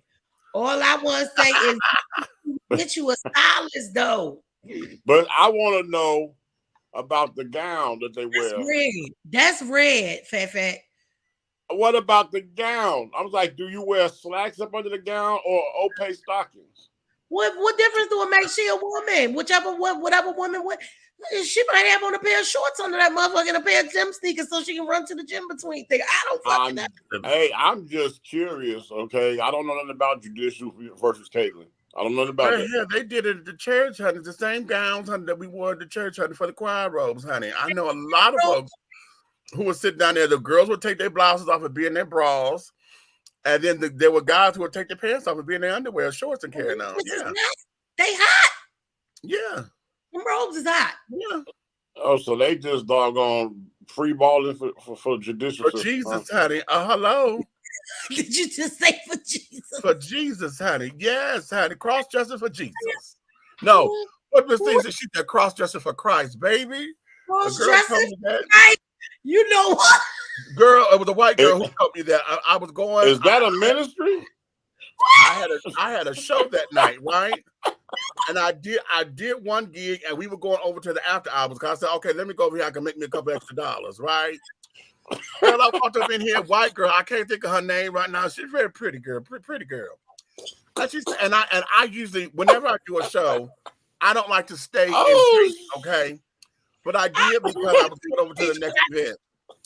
And I walked in the door, and I said, honey, this is Samantha Stevens. And I was like, hey, baby, how are you doing? I forgot her. She said, oh, what's going on? She said, oh, honey, I'm just cross-dressing for Christ, baby. Baby, I'd have felt clean the fuck out. I fell out. I was like, girl, what did you just say? She said, we just crossed Justin for Christ, honey.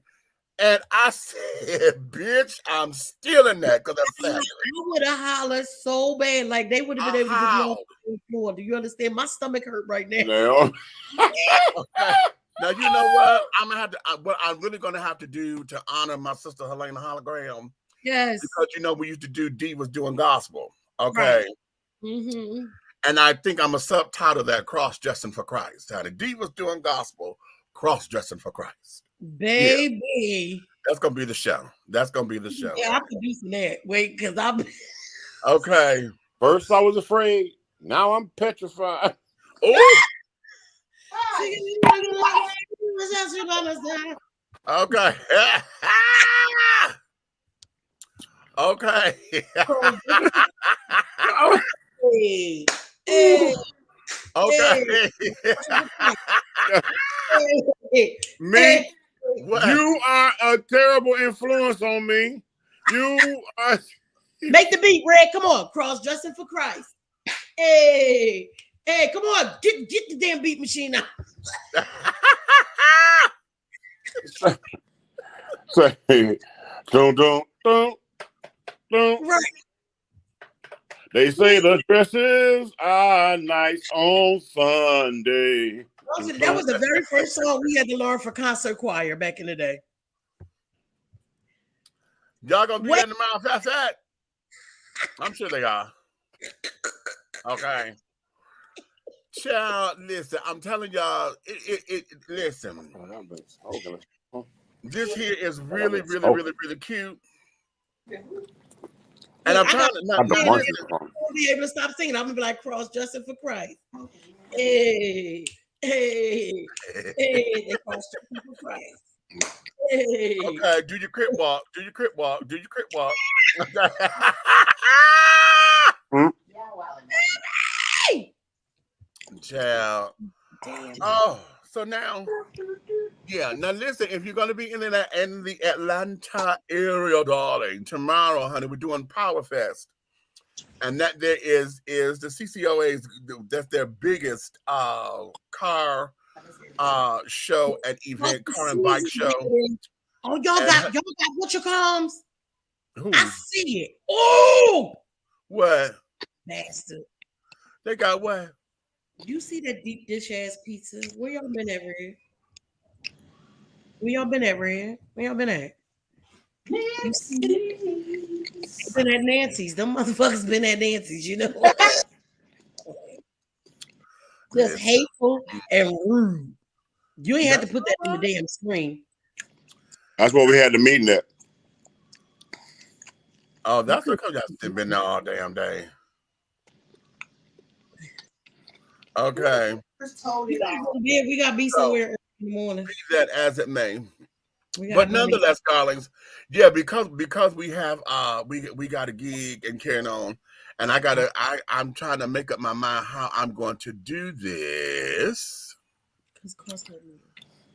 Oh Lord, have mercy, because I'm made up in my mind I'm gonna do something, honey, but I'm trying to figure out how I'm gonna get it done. He about to. Oh, you come to the meeting for the meeting? Yeah. He coming in. He gonna be cross dressing for Christ. Okay. Okay. Sunday morning. No, I don't feel like shaving my mustache right now, honey. But I all those hairs and stuff to be crazy. You coming to a meeting like that? Pastor can't go for a clean fuck out if we don't give him no warning. I'm here for it. I'm gonna film it all. They ain't ready. I ain't gonna say nothing. Listen, and we gonna have both cameras so we can have your thing first too. Remember how we was at the barbecue and I was like, whatever you do, please just don't let Red see you. And my eyes was planted on you. I ain't give a shit about nothing else. I just was like, that girl, you know what? Go up. I said, oh shit. No, that girl there, child. I have to, I love my daughter dearly, honey, but there are moments where some of her actions, she wants the attention, and I have to train her and teach her, honey, how some attention that you think you want ain't the kind of attention that you want. Yeah. Yeah, you know, but whipping it out at the picnic ain't the way. She did not. She did not do that. She did not. She was discreet. He went to the woods and cocked the leg A little bit more discreet, so your ass wouldn't have clocked shit. That's right. When I seen that smile go up, I said, "Shit." Right.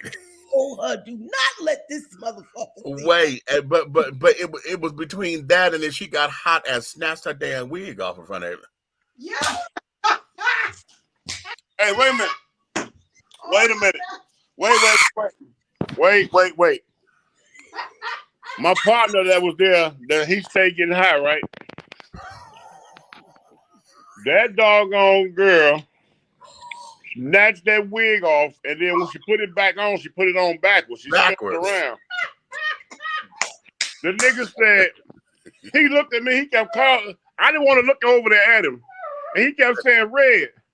And I was like, no. Then he said, no. He said, tell me that I ain't got the best weed on the market, or else I'm finna start smoking this shit today. Did I see what I thought I saw?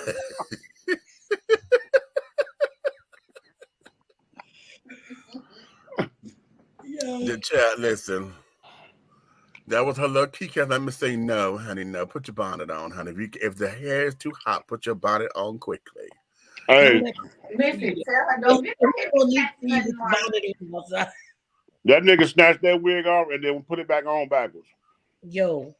Changed the whole hairstyle in 3 minutes. Right. Okay. Remember that lady doing Dream Girls? Remember Dina was like, turn around backwards. Right. It's cute. Fat, listen.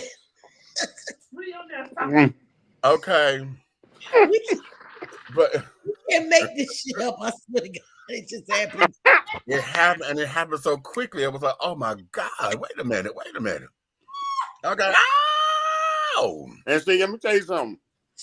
The reason I got on her so bad about going to take a piss in the woods, right, is because that instance for the hat, right, I was going to let that pass.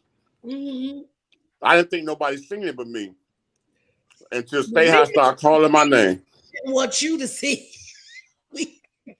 Look, Stay High started calling my name, and I was like, no. He kept calling my name.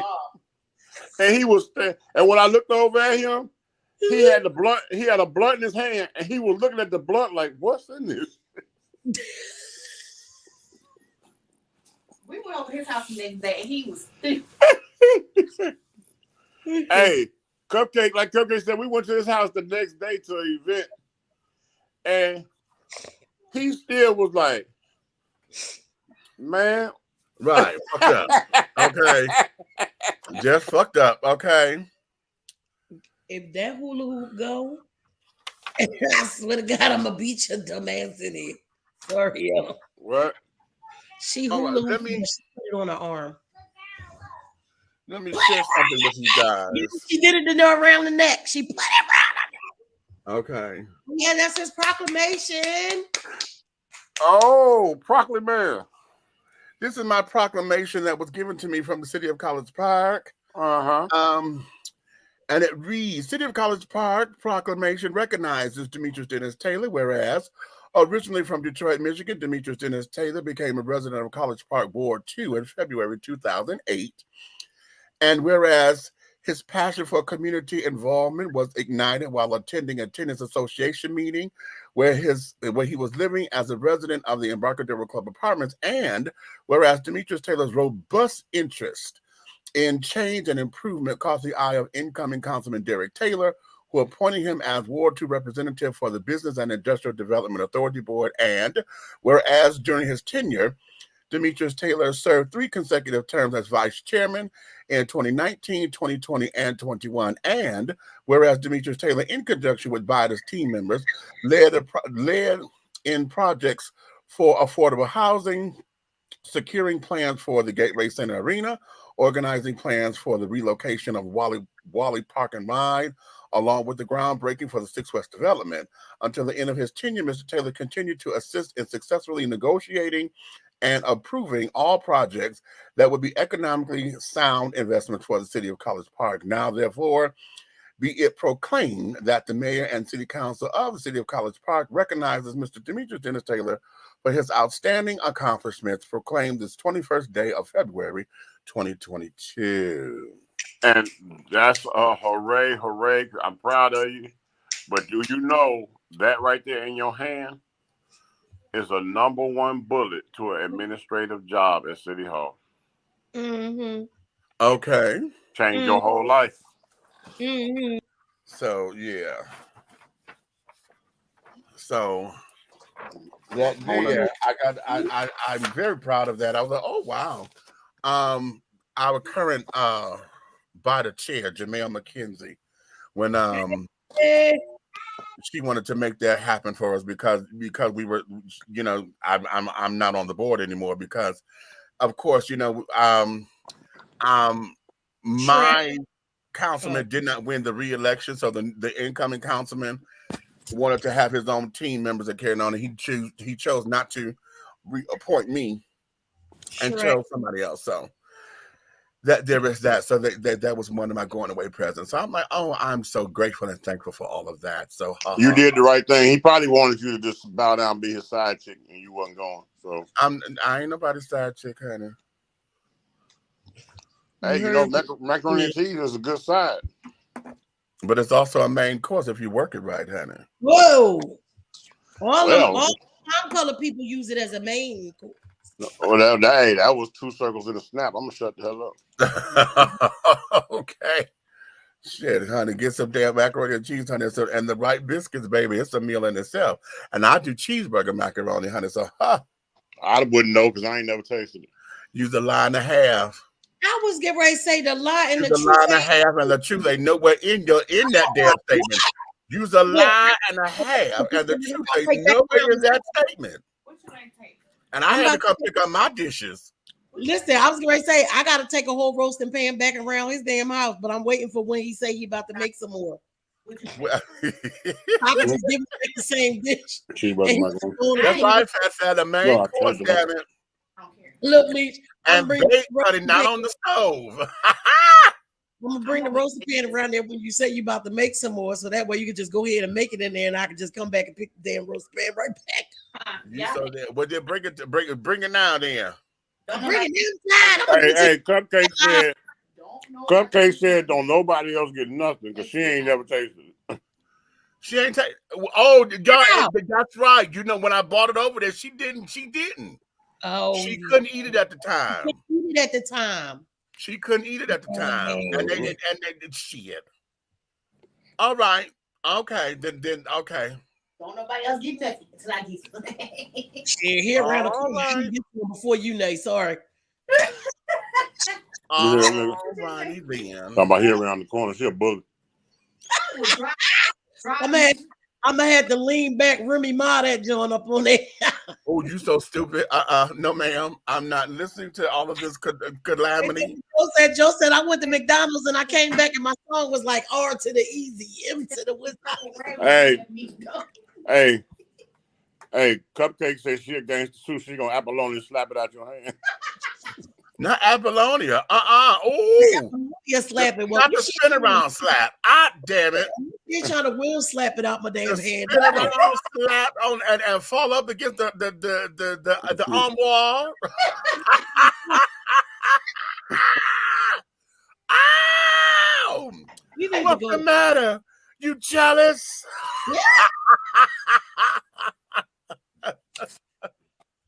Do you even know him? You don't know nothing about Morris. Okay. Yo. Apollonia, don't I make you happy? What is it in the Lake Minnetonka? Yep, you first have to verify yourself. You know what? Lake Minnetonka. You gotta purify yourself. Maybe the first time when we see that when the movie first came out, we was all at the damn movies. I said, what the fuck is that? I think we had to be what, like 13 or something like that, 14. I was like, what? Thank you, baby. Listen. Hey, we're gonna do our prospects like that. You know what? I'm telling you, look, she just gave me a good idea. We're gonna have the prospects in when we're gonna stand them in front of random cars like Naomi car, Queen car, and they're gonna have to say something in the same voice or from the movie or theme or From the whatever. movies and stuff. Oh, and if we put them in front of Queen car, they're gonna have to sing a song from the They last. better sing a whole new world, goddammit. If you don't come out and start singing, I can show you the world. If I don't hear that, get your ass out of here. Now, wouldn't that be a good thing? Baby, now that's fun. That is so much fun. Now, bitch, I got to get my listen. Let me do a goddamn GoFundMe so we can get Miss Mavis wrapped. Me too, so I can get goddamn Storm together, honey. Okay, don't y'all start calling Purple Rain up in here. Listen, honey, we will. Listen, honey. Can't help it. Oh, you don't want to? Hey, you don't want to do that game with me? Yeah, okay. I'm trying to play the Prince game against your ass. That's all right. You or your Hey, wife. give me that. Give me that. Not your 7th grade graduation. That on your book. Listen. Now, see, you know what my stupid ass was sing Hercules, child. Because them bitches were the Gladiator, Hercules. Right. They did that. They did. Oh, there's some screaming bitches in that. Listen, that soundtrack, there's some screaming bitches in that soundtrack. Hey, what y'all don't know? Hey, what y'all don't know is I made sure she said she did it already, but she got the whole soundtrack. So when her car's on display, she's gonna be playing the whole soundtrack. Oh, love. Not the new one with Will in them, right? No, she got the singing one. Yeah, Will and them was singing too. That's why I want the original. No. Hercules. Right. Hercules had the best singing. That soundtrack. Listen, Lelias White, and I can't think of the other girls that were singing with her. But them bitches was singing. There's some singing bitches up in there, honey. But wait a minute. Have y'all seen the gay children do that soundtrack, the Hercules opening? No, send it to me. James White Chanel in it. No, wait, did I see that? Wait, I think I did, but send it to me. Send it to me. Okay. Oh, Messy T. Oh, you know I don't be wanting to bring it, but I'm gonna bring it this time. Todrick, I need for you to pay your bills, Todrick. You know what? Yeah, that's sad, and I need to find out what's up with that. Because look, what you gonna say? Stop telling people you've been vaccinated. Don't you do it? Don't do we? Okay, wait a minute. His dream house, and now the lawsuit is the landlord saying you ain't paid your rent. The rent is $30,000 a month. He ain't paid the rent in 2 months, so he owe these motherfuckers $6,000. Like if you just say I got this house because I like this house. I don't care if you rented it or not. Don't be on there telling myself, let me take a tour of my house with y'all. I finally bought my dream house. This is my house. This is my, and then you owe the landlord $6,000. But here's the thing, though, because see now let's do this, because he said I bought my house, but we don't know what the hell the contract is because he could be leasing to buy. Well, the landlord, they read the papers on. Tenant has failed to pay rent in the amount of $60,000. Okay, right, but still in renting though, if it's a lease to buy, it would be rent until they turn it over. It might be, but so you know that there could be where it is. I don't pay that much attention to Todrick until he goes something real big. Right. But so when that came out the other day, they were saying that's been his MO since he was on. What was he on? Which one? American Idol. Bring it up now. The Disney. Todrick from American Idol, right? The Disney thing. He came. Hey, yeah. Okay, let's check this out. Fuck Todrick and his ignorant ass contract reading. I'm trying to say he don't pay people. They've been saying that since American Idol. But I know somebody who do pay people and got some problems. That would be Disney. Oh. Disney got a movie out about, I guess, a young girl, a teenage life thing going on, and they get off into the maxi pad tampon thing. Right. White people are protesting Disney Channel to take it down. About the big red panda?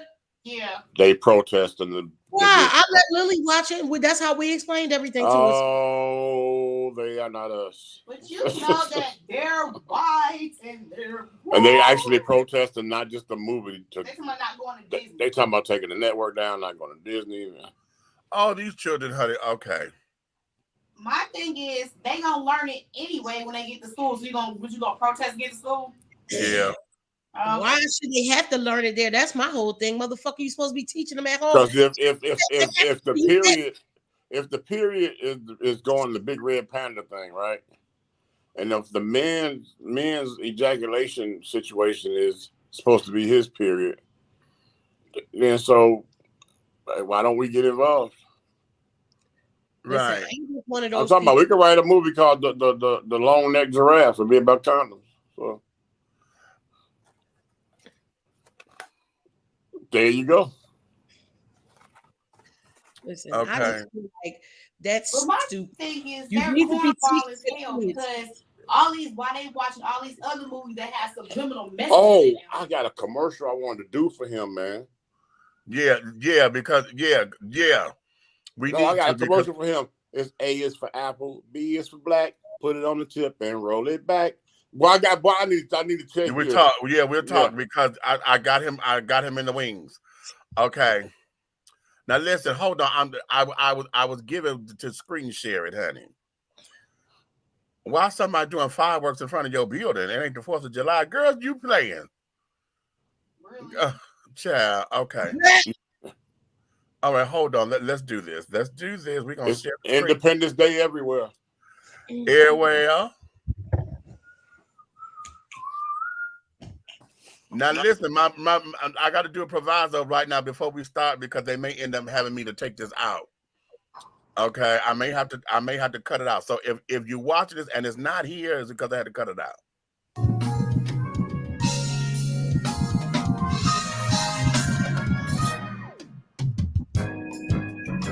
We are the music, artists of the arts and proclaimers of heroes. Heroes like Hercules. Honey, you mean Hercules? I'd like to make sweet music with this. Our story actually begins long before Hercules, many eons ago.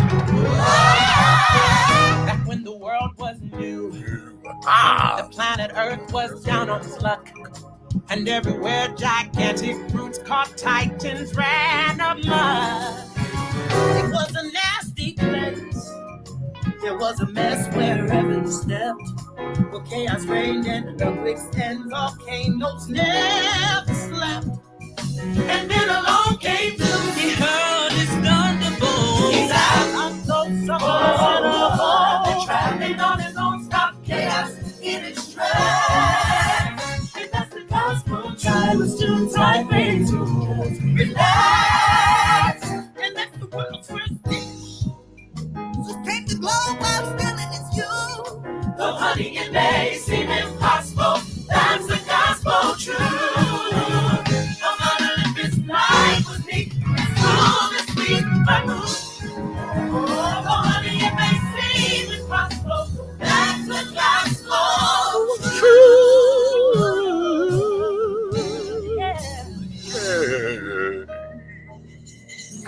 Good to world. Not the dead, but gone. Was as mean as he was repressed, and that's the gospel truth. He had a plan to shake things up, and that's the gospel truth.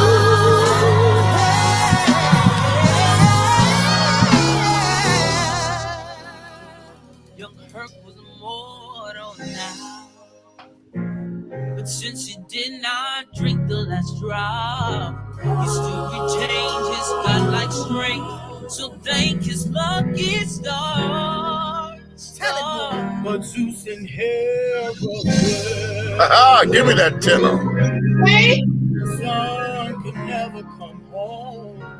They had to watch their precious baby grow up from the farm. Though Hades' horrid plan was hatched before her cut his first tune. Boy grew stronger every day. That's the gospel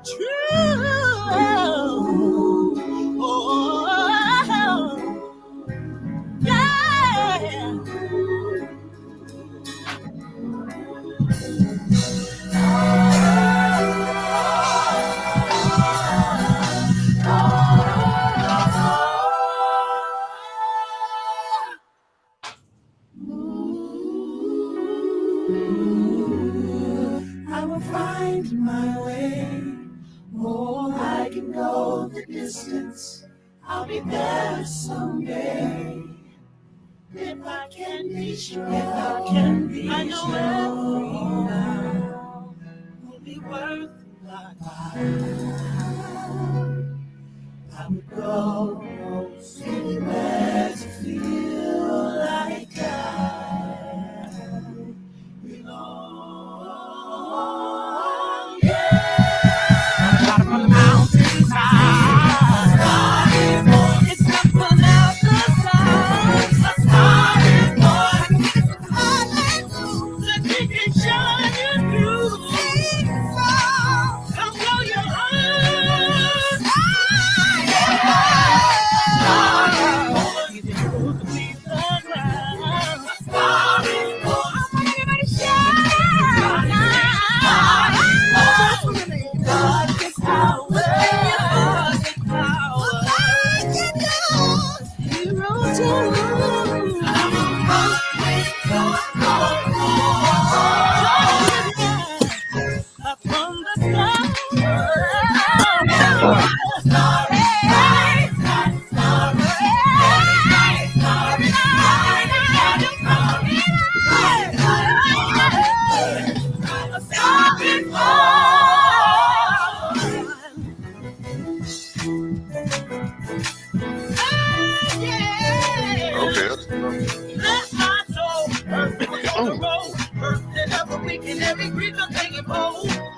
One song or country?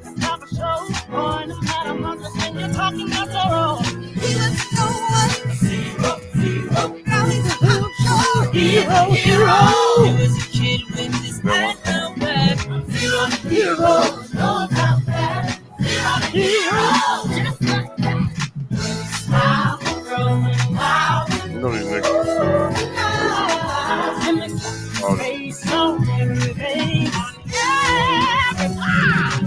I'm a killing speed and royalty. I heard that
Ah, bitches!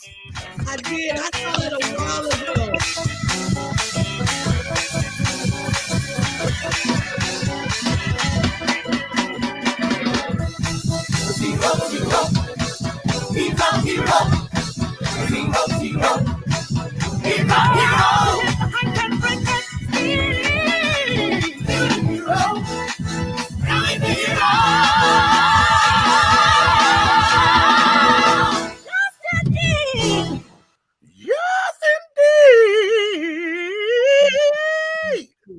Because when I first saw James, I got hype as hell. I was like, yes, come on, what's about to happen? Okay. Okay, Fast said Hercules the Truth, honey. Maybe. Remake and Let Them Be the Singers. I'm gonna tell y'all who else should have been up in there. With them. Who should have been up in there with them is my baby from Glee. Alex.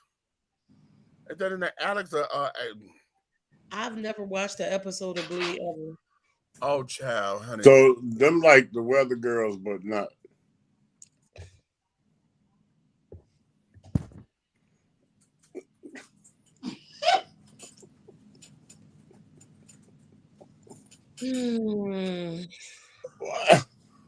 Every time I ask a question. Every time he asks a question.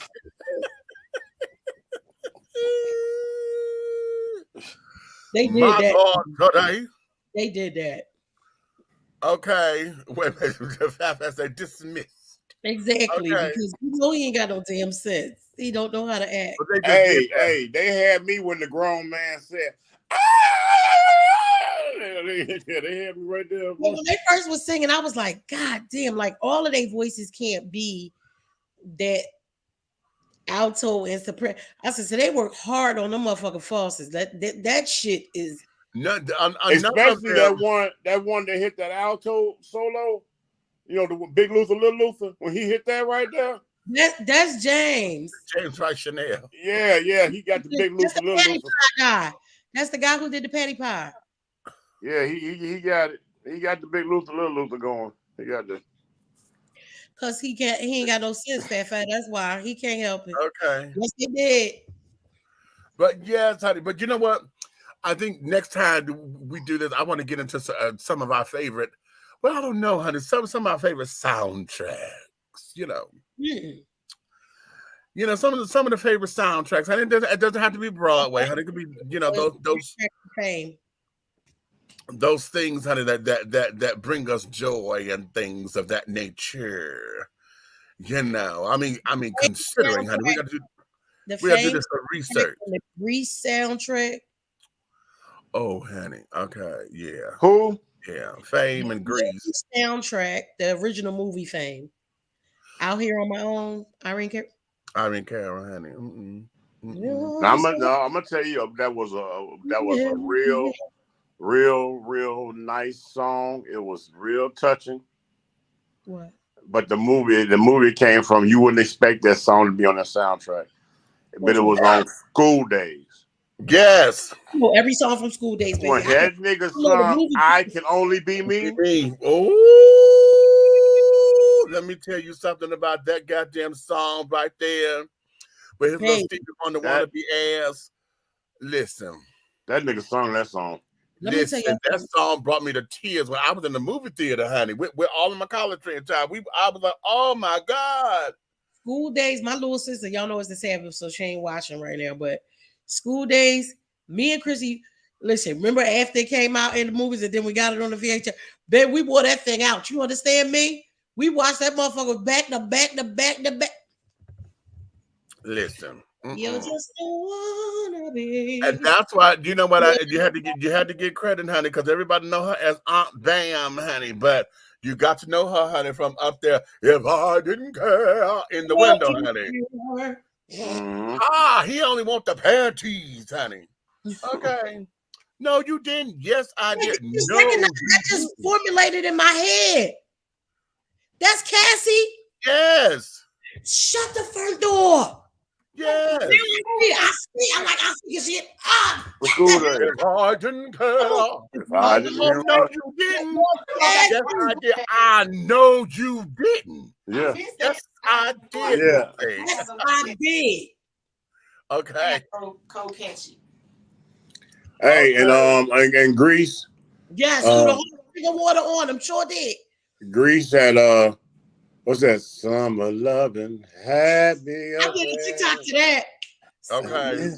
Yes. So bad. Yeah. Yeah. I met a girl crazy for me. Right. Okay. Listen.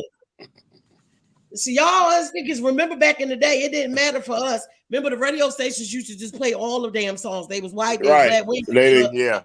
So that Grease soundtrack was everything. That's right.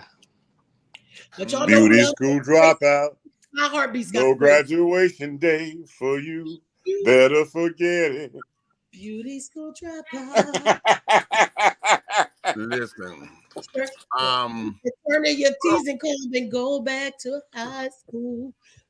I was into Olivia Newton-John because I loved her Xanadu, honey. Xanadu.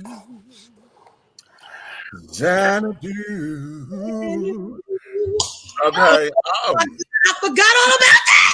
Yeah, Olivia was bad outside the Grease. That was the shit back in the day with candy shoes. Okay. Yeah, you know, Olivia had a bad. Hey, she had another song outside of Xanadu that was a world hit.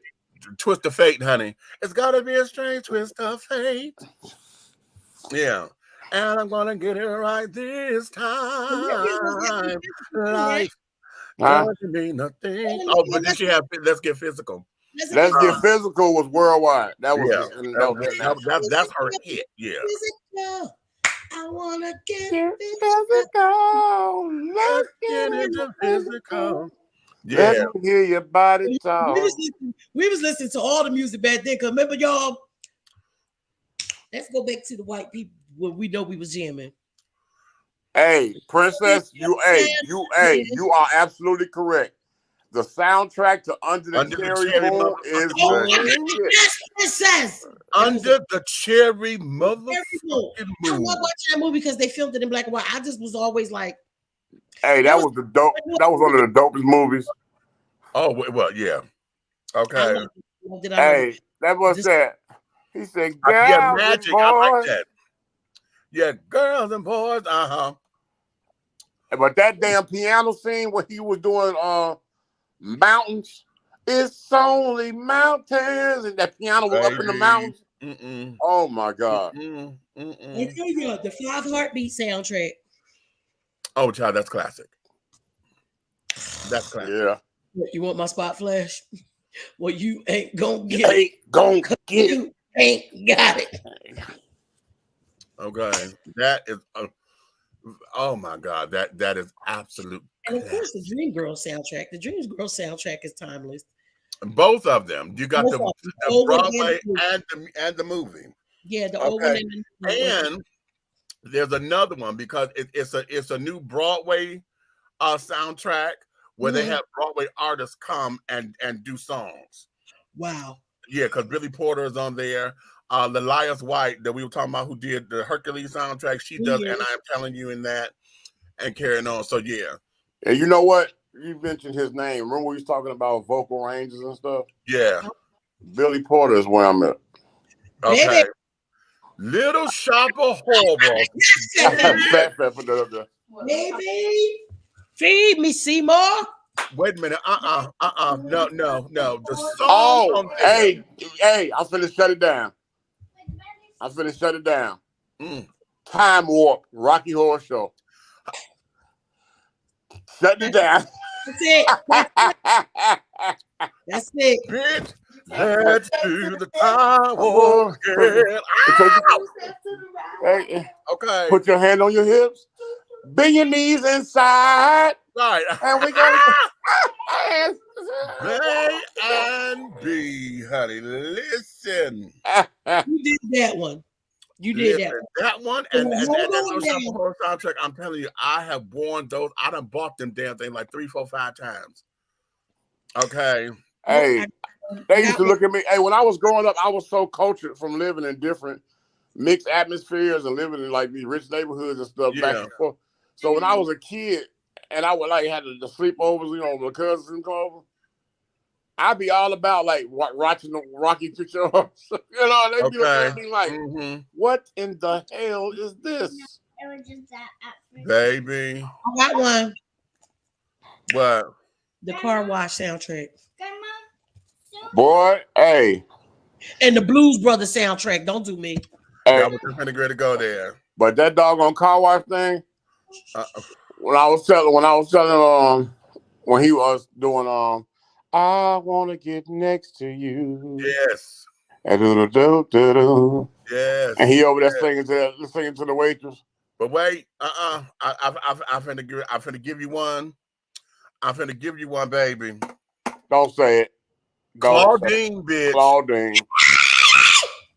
Claudine. You did not. Away from him. Mm-hmm. The welfare. Okay. Listen. Oh my God. Y'all know we listen. Hey, you heard this right here, Nikki? Huh? Let's do it again. Let's do it in the morning. Let's do it in the evening time. You want to go there? Sweet thing. You want to fucking run. We ain't did this in a minute. You know we ain't did this in a minute, nigga. We ain't did this in a minute. Oh my God. We ain't did this in a minute. Okay. First of all, y'all getting on my nerves because y'all know we need to be somewhere early in the goddamn movie. Let's do it. Let's do it. Let's do it. Do it again. Do it. Hey. Oh. Here's the oddest thing, y'all. Don't What? judge me. Don't judge me. I'm about to Saturday Night Fever. Yeah, fat. Yes. You better understand. That's Ross all day, honey. Hey, Saturday Night Fever. If I can't have you, I don't want nobody, baby. If I can't have you, whoa. You know what? That got to go on my learning to love myself. The soundtrack to Mahogany. Don't do it. Mahogany, boy. Oh shit. Y'all See, want she it. playing. Y'all want it. Y'all want it. Boom. No. Oh yeah. Oh. The weird Night Fever. bitch. Fever, night fever. The weird bitch. The weird bitch. You watched the program. Nobody was allowed to say that. The weird bitch. Hey. Song. Oh, the Broadway and the damn movie. Hey, when he said, cause I'm a mean old line. I'm mean. And what about your boy, Nipsey? Slide some oil to me. Let it slip down my spine. Listen, don't you bring me no bad news. Yes, sir. Yes, sir. Feel That a brand new day, baby. Can you, boy? And hey, the classic, God rest his soul. You can't win, child. The world within without a by constriction. Hey, you can't break even, you can't get out of the game. The prettiest song on that soundtrack, Stephanie gets it because she does. I like her version from the Broadway, and that there is "Be a Lion." There is a place where there is mostly quiet. idea why. Yeah, flowers Stephanie did that on that one. On the Broadway. And you know what? My mother told me I saw Stephanie Mills live. The Wiz, then I saw, of course, from a velvet sky, a summer storm. Yeah, she's on. I can feel the coolness. I had to be what, 8? In the air, but I'm still warm.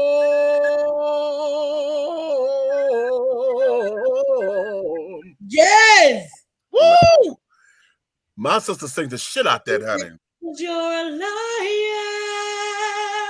liar, baby. A mighty roar. But listen, we'll start the clouds to cry. Y'all ain't in it. See? Oh, wait a minute. What we got? Yes. Hairspray with Hairspray. Yeah. My favorite. That is oh my God. Bitch. Good morning, Baltimore. Wait a minute. Miss Baltimore Crab, honey. Miss Baltimore. Okay, best friend. Go, best friend. Okay. Oh. Okay. Hairspray is it. And especially that one. My man, she said, where you at, Cupcake, sing it. Where you at, Cupcake, sing it. I had no idea why I had this album, but I did. I had the Shirley Temple album. Oh, okay. That had Sing Polly Wolly Doodle All Day. Yes. Yes. I have no idea why I had that album.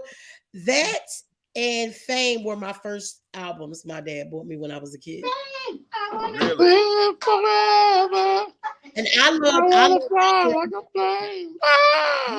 song was like my favorite song. So Boy, I used to think Irene Cara was the finest thing on the earth. Boy, when she I said, look at that little short Well, thing. you know what? Now, we have to go. We have to go. The soundtrack to Sparkle. Oh, hell yeah.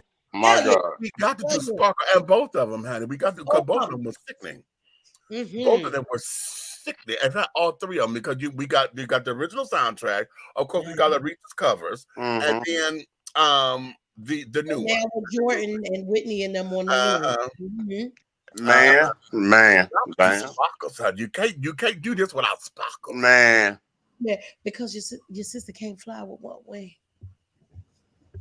You know what? You know my line is in that, honey. This theatrical makeup is bad for my skin, mama. He gonna drag you through the gut. But mama, you just don't understand. You don't understand. He's as big time as you can get, sister. I've been in Harlem all my life, and it's one thing that I know a rat when I see one. But mama, you just don't understand. I bet you that's what TikTok means. We need to do it. I've said my. That's it right there. I'm going on TikTok. We need to do that. I'm finna shut you down. What? Nobody even said it. Sister, you've been on my mind. Oh, I'm married now.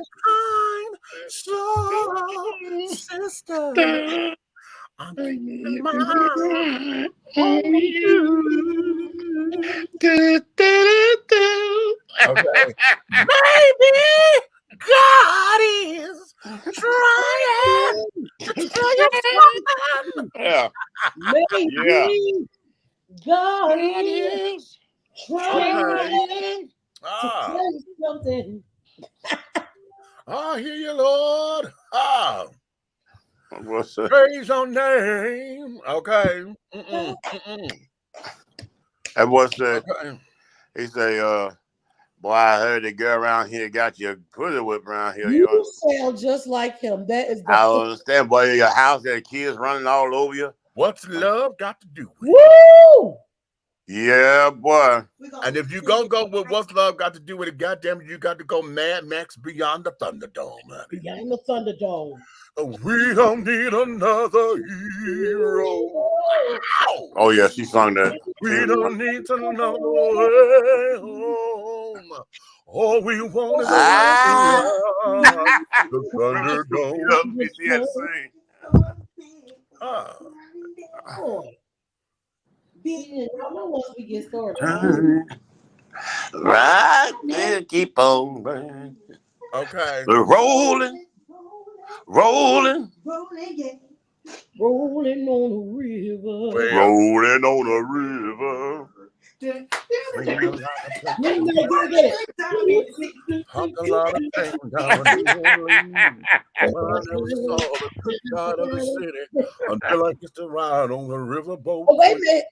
They call it Nut Bush. Nut Bush. Nut Bush City now. Now listen, y'all got the house version of that is where it's at.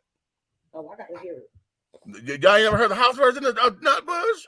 I don't listen to house music as much as y'all. I only hear it when y'all turn me on to something, then I go listen to it. You know that's Midwest, baby. That's Midwest. No, you know that wasn't our thing. Girl, house is listen. She did an up tempo version of that, a house version, and it is absolutely sickening. And one of our back home, she's passed on now. Melba, that's for you, girl. Oh my God, Melba used to eat that motherfucker song up. Melba Moore used to eat that song up on stage, child. I was like, come on. And well, let me put it this way. She went her trans name was Elaine Ferguson. She went by Melba Moore. Because in that day, a lot of the girls would take on the names of the person that they were doing and carrying on and things of that nature. So that was before my time, honey. So I was like, okay. What's this bag right? Listen, me. Wait a minute, I gotta get it. Hold on.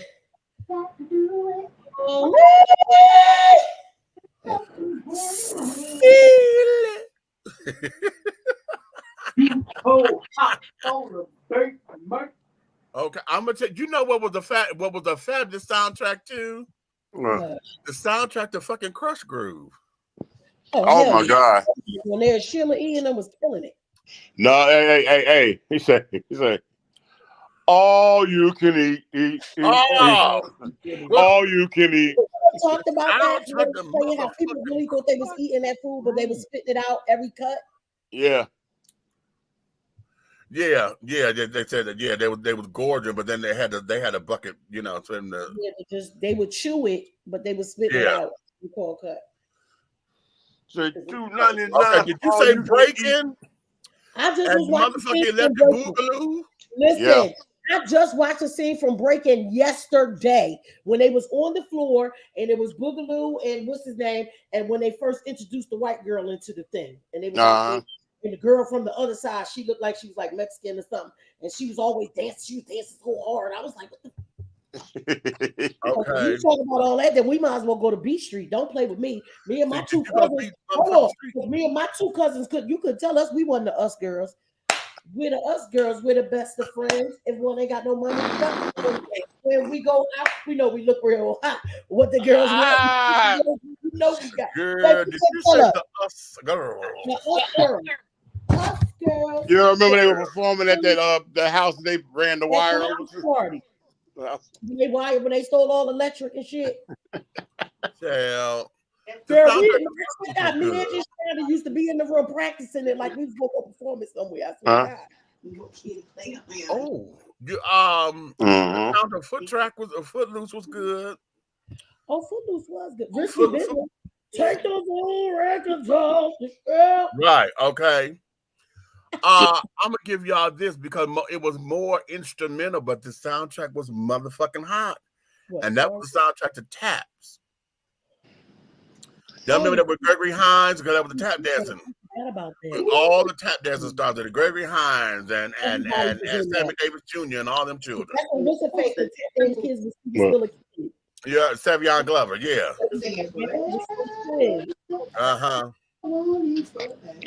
Hey, what movie was that? Wasn't that movie? Wait a minute, The Preacher's Wife. Yes.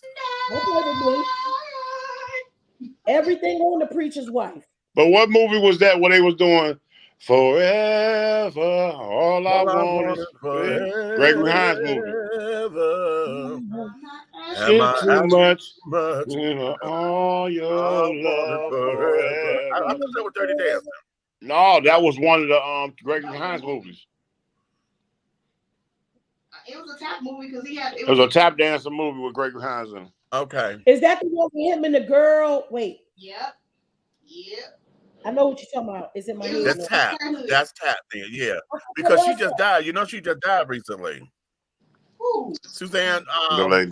The girl from the she died a few months ago. I think it's top of the year. The one from Parenthood, right? Same lady. Yeah. Yeah, she just died. Yeah, because it took us out. I was like, oh, girl. Hey, here you go right here. We got one for you.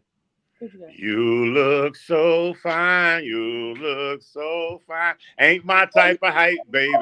Ain't my type of height. Okay. Oh. You know the one that Bernie Mac was in when they first introduced Immature? And Bernie said, damn it, everybody and their mama here, including the law. I said, what the hell is wrong? He said, hey, that nigga said, when they was at the dinner, he said, oh, I know you. They used to call you Jawbone. Did we say the Blues Brothers? I did. I said the Blues Brothers. Mm-hmm. Yeah, one Aretha and Kilton in there, baby. Aretha Kilton in the Blues Brothers. Oh boy, did she? Don't play you better think about what you're trying to do to me. Listen, what? That's the version of the song that we perform. Is that version? Hey, well, when she broke it down, okay, right, baby, she tore that up. She tore it okay. up. That was those were some good ones, y'all. Hey, you know what though? The original Blues Brothers, one of the directors was one of my best friends that I went to school with. For real? Oh, really? Right, and his dad was one of the directors. Oh wow. And when he's the kid that jumped up and said "One Night Only" when it was kids doing advertising. Wow. And I was supposed to go down there, but my mother didn't believe me for some reason. I'm like, yo, I could be in this movie. But listen, I'm gonna take y'all back. I'm gonna take y'all back because this was a cool soundtrack. It was a little corny, but it's dated because of what it was. Cool. But the soundtrack to The Last Dragon is off the chain too. Oh boy, you remember when she did that song? With the boy, oh my God, The Last Dragon. Remember Vanity did the song? Yes, honey. I'm trying to think of it. I'm hearing her sing. I'm trying to get the words, but yeah. Because in the video, she's shooting electric from her hand. Yeah, yeah. The soundtrack, The Lady Sing Blues. Oh shit! Classic. Damn, drop the mic. Classic. Damn. No, that was Nikki. She said "Lady Sing Blues." Classic. All right, darling. Yeah, you know what? Yeah, because shit. We said we got You're at the table like this in the morning. I heard you. okay. We done got all into this, and honey, yes. Oh, but we we really haven't done this in a long time. Oh my child, just right there. Everything, honey. Oh. Hey, remember the yes, girl. Don't do. Oh shit! You home last night. But also this one. Also this one. Is it my turn? Hey, baby, what's up? That's my cousin. Who's that? That's my cousin, Aaron. Hey, is it Die Without You? Yeah, baby. Superfly, yeah. He's a mama, he's a daddy. He's a nigga. That's Reed. I was thinking, I'm gonna end the show for y'all. Everybody. What you got? Did she go, Annie? Tomorrow is day away. I said what I said Sunday. Oh shit! Reed just dropped. Hey, you see what Fat said? Wait until exhale. That is the ultimate. Oh my God! Shoot.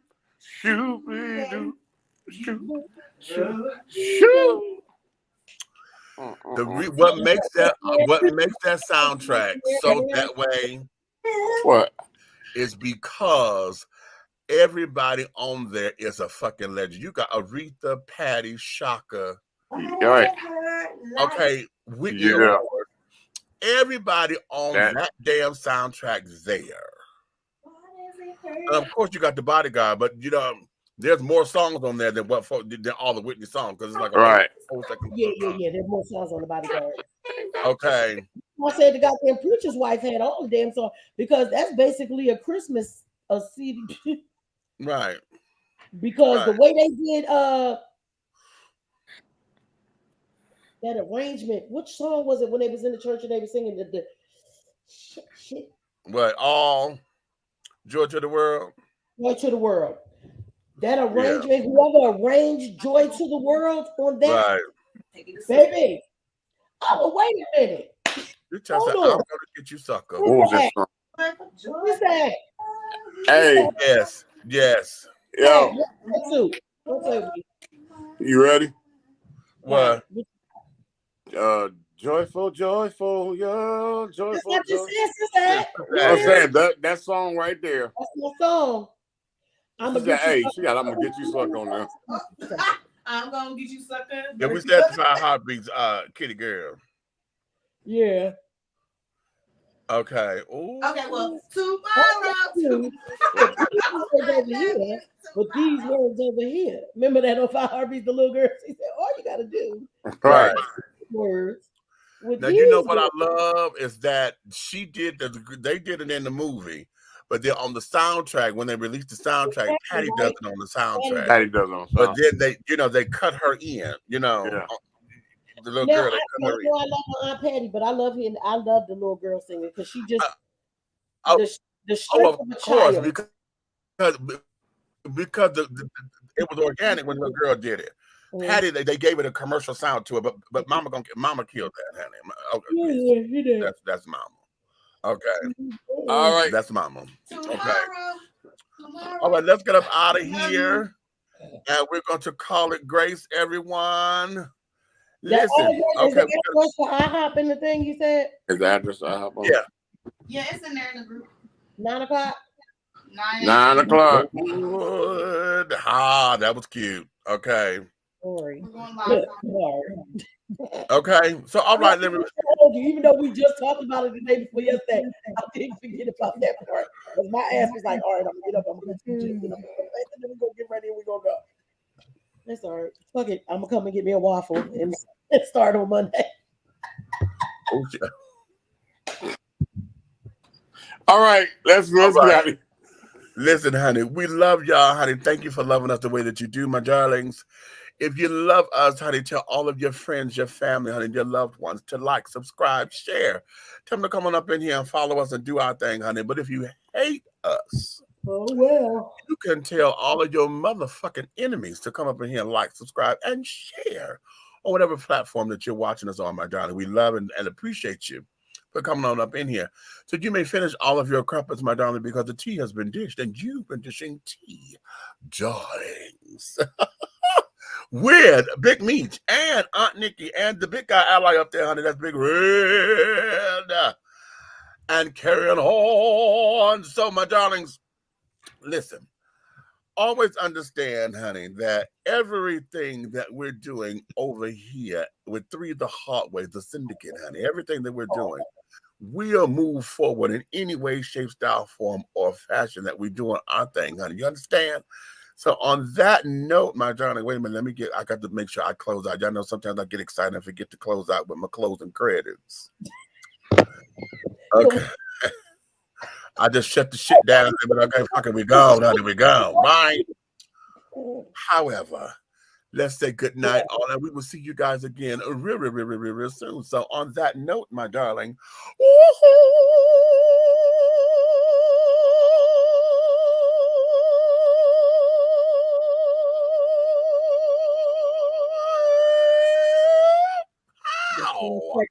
tea. What y'all know about that?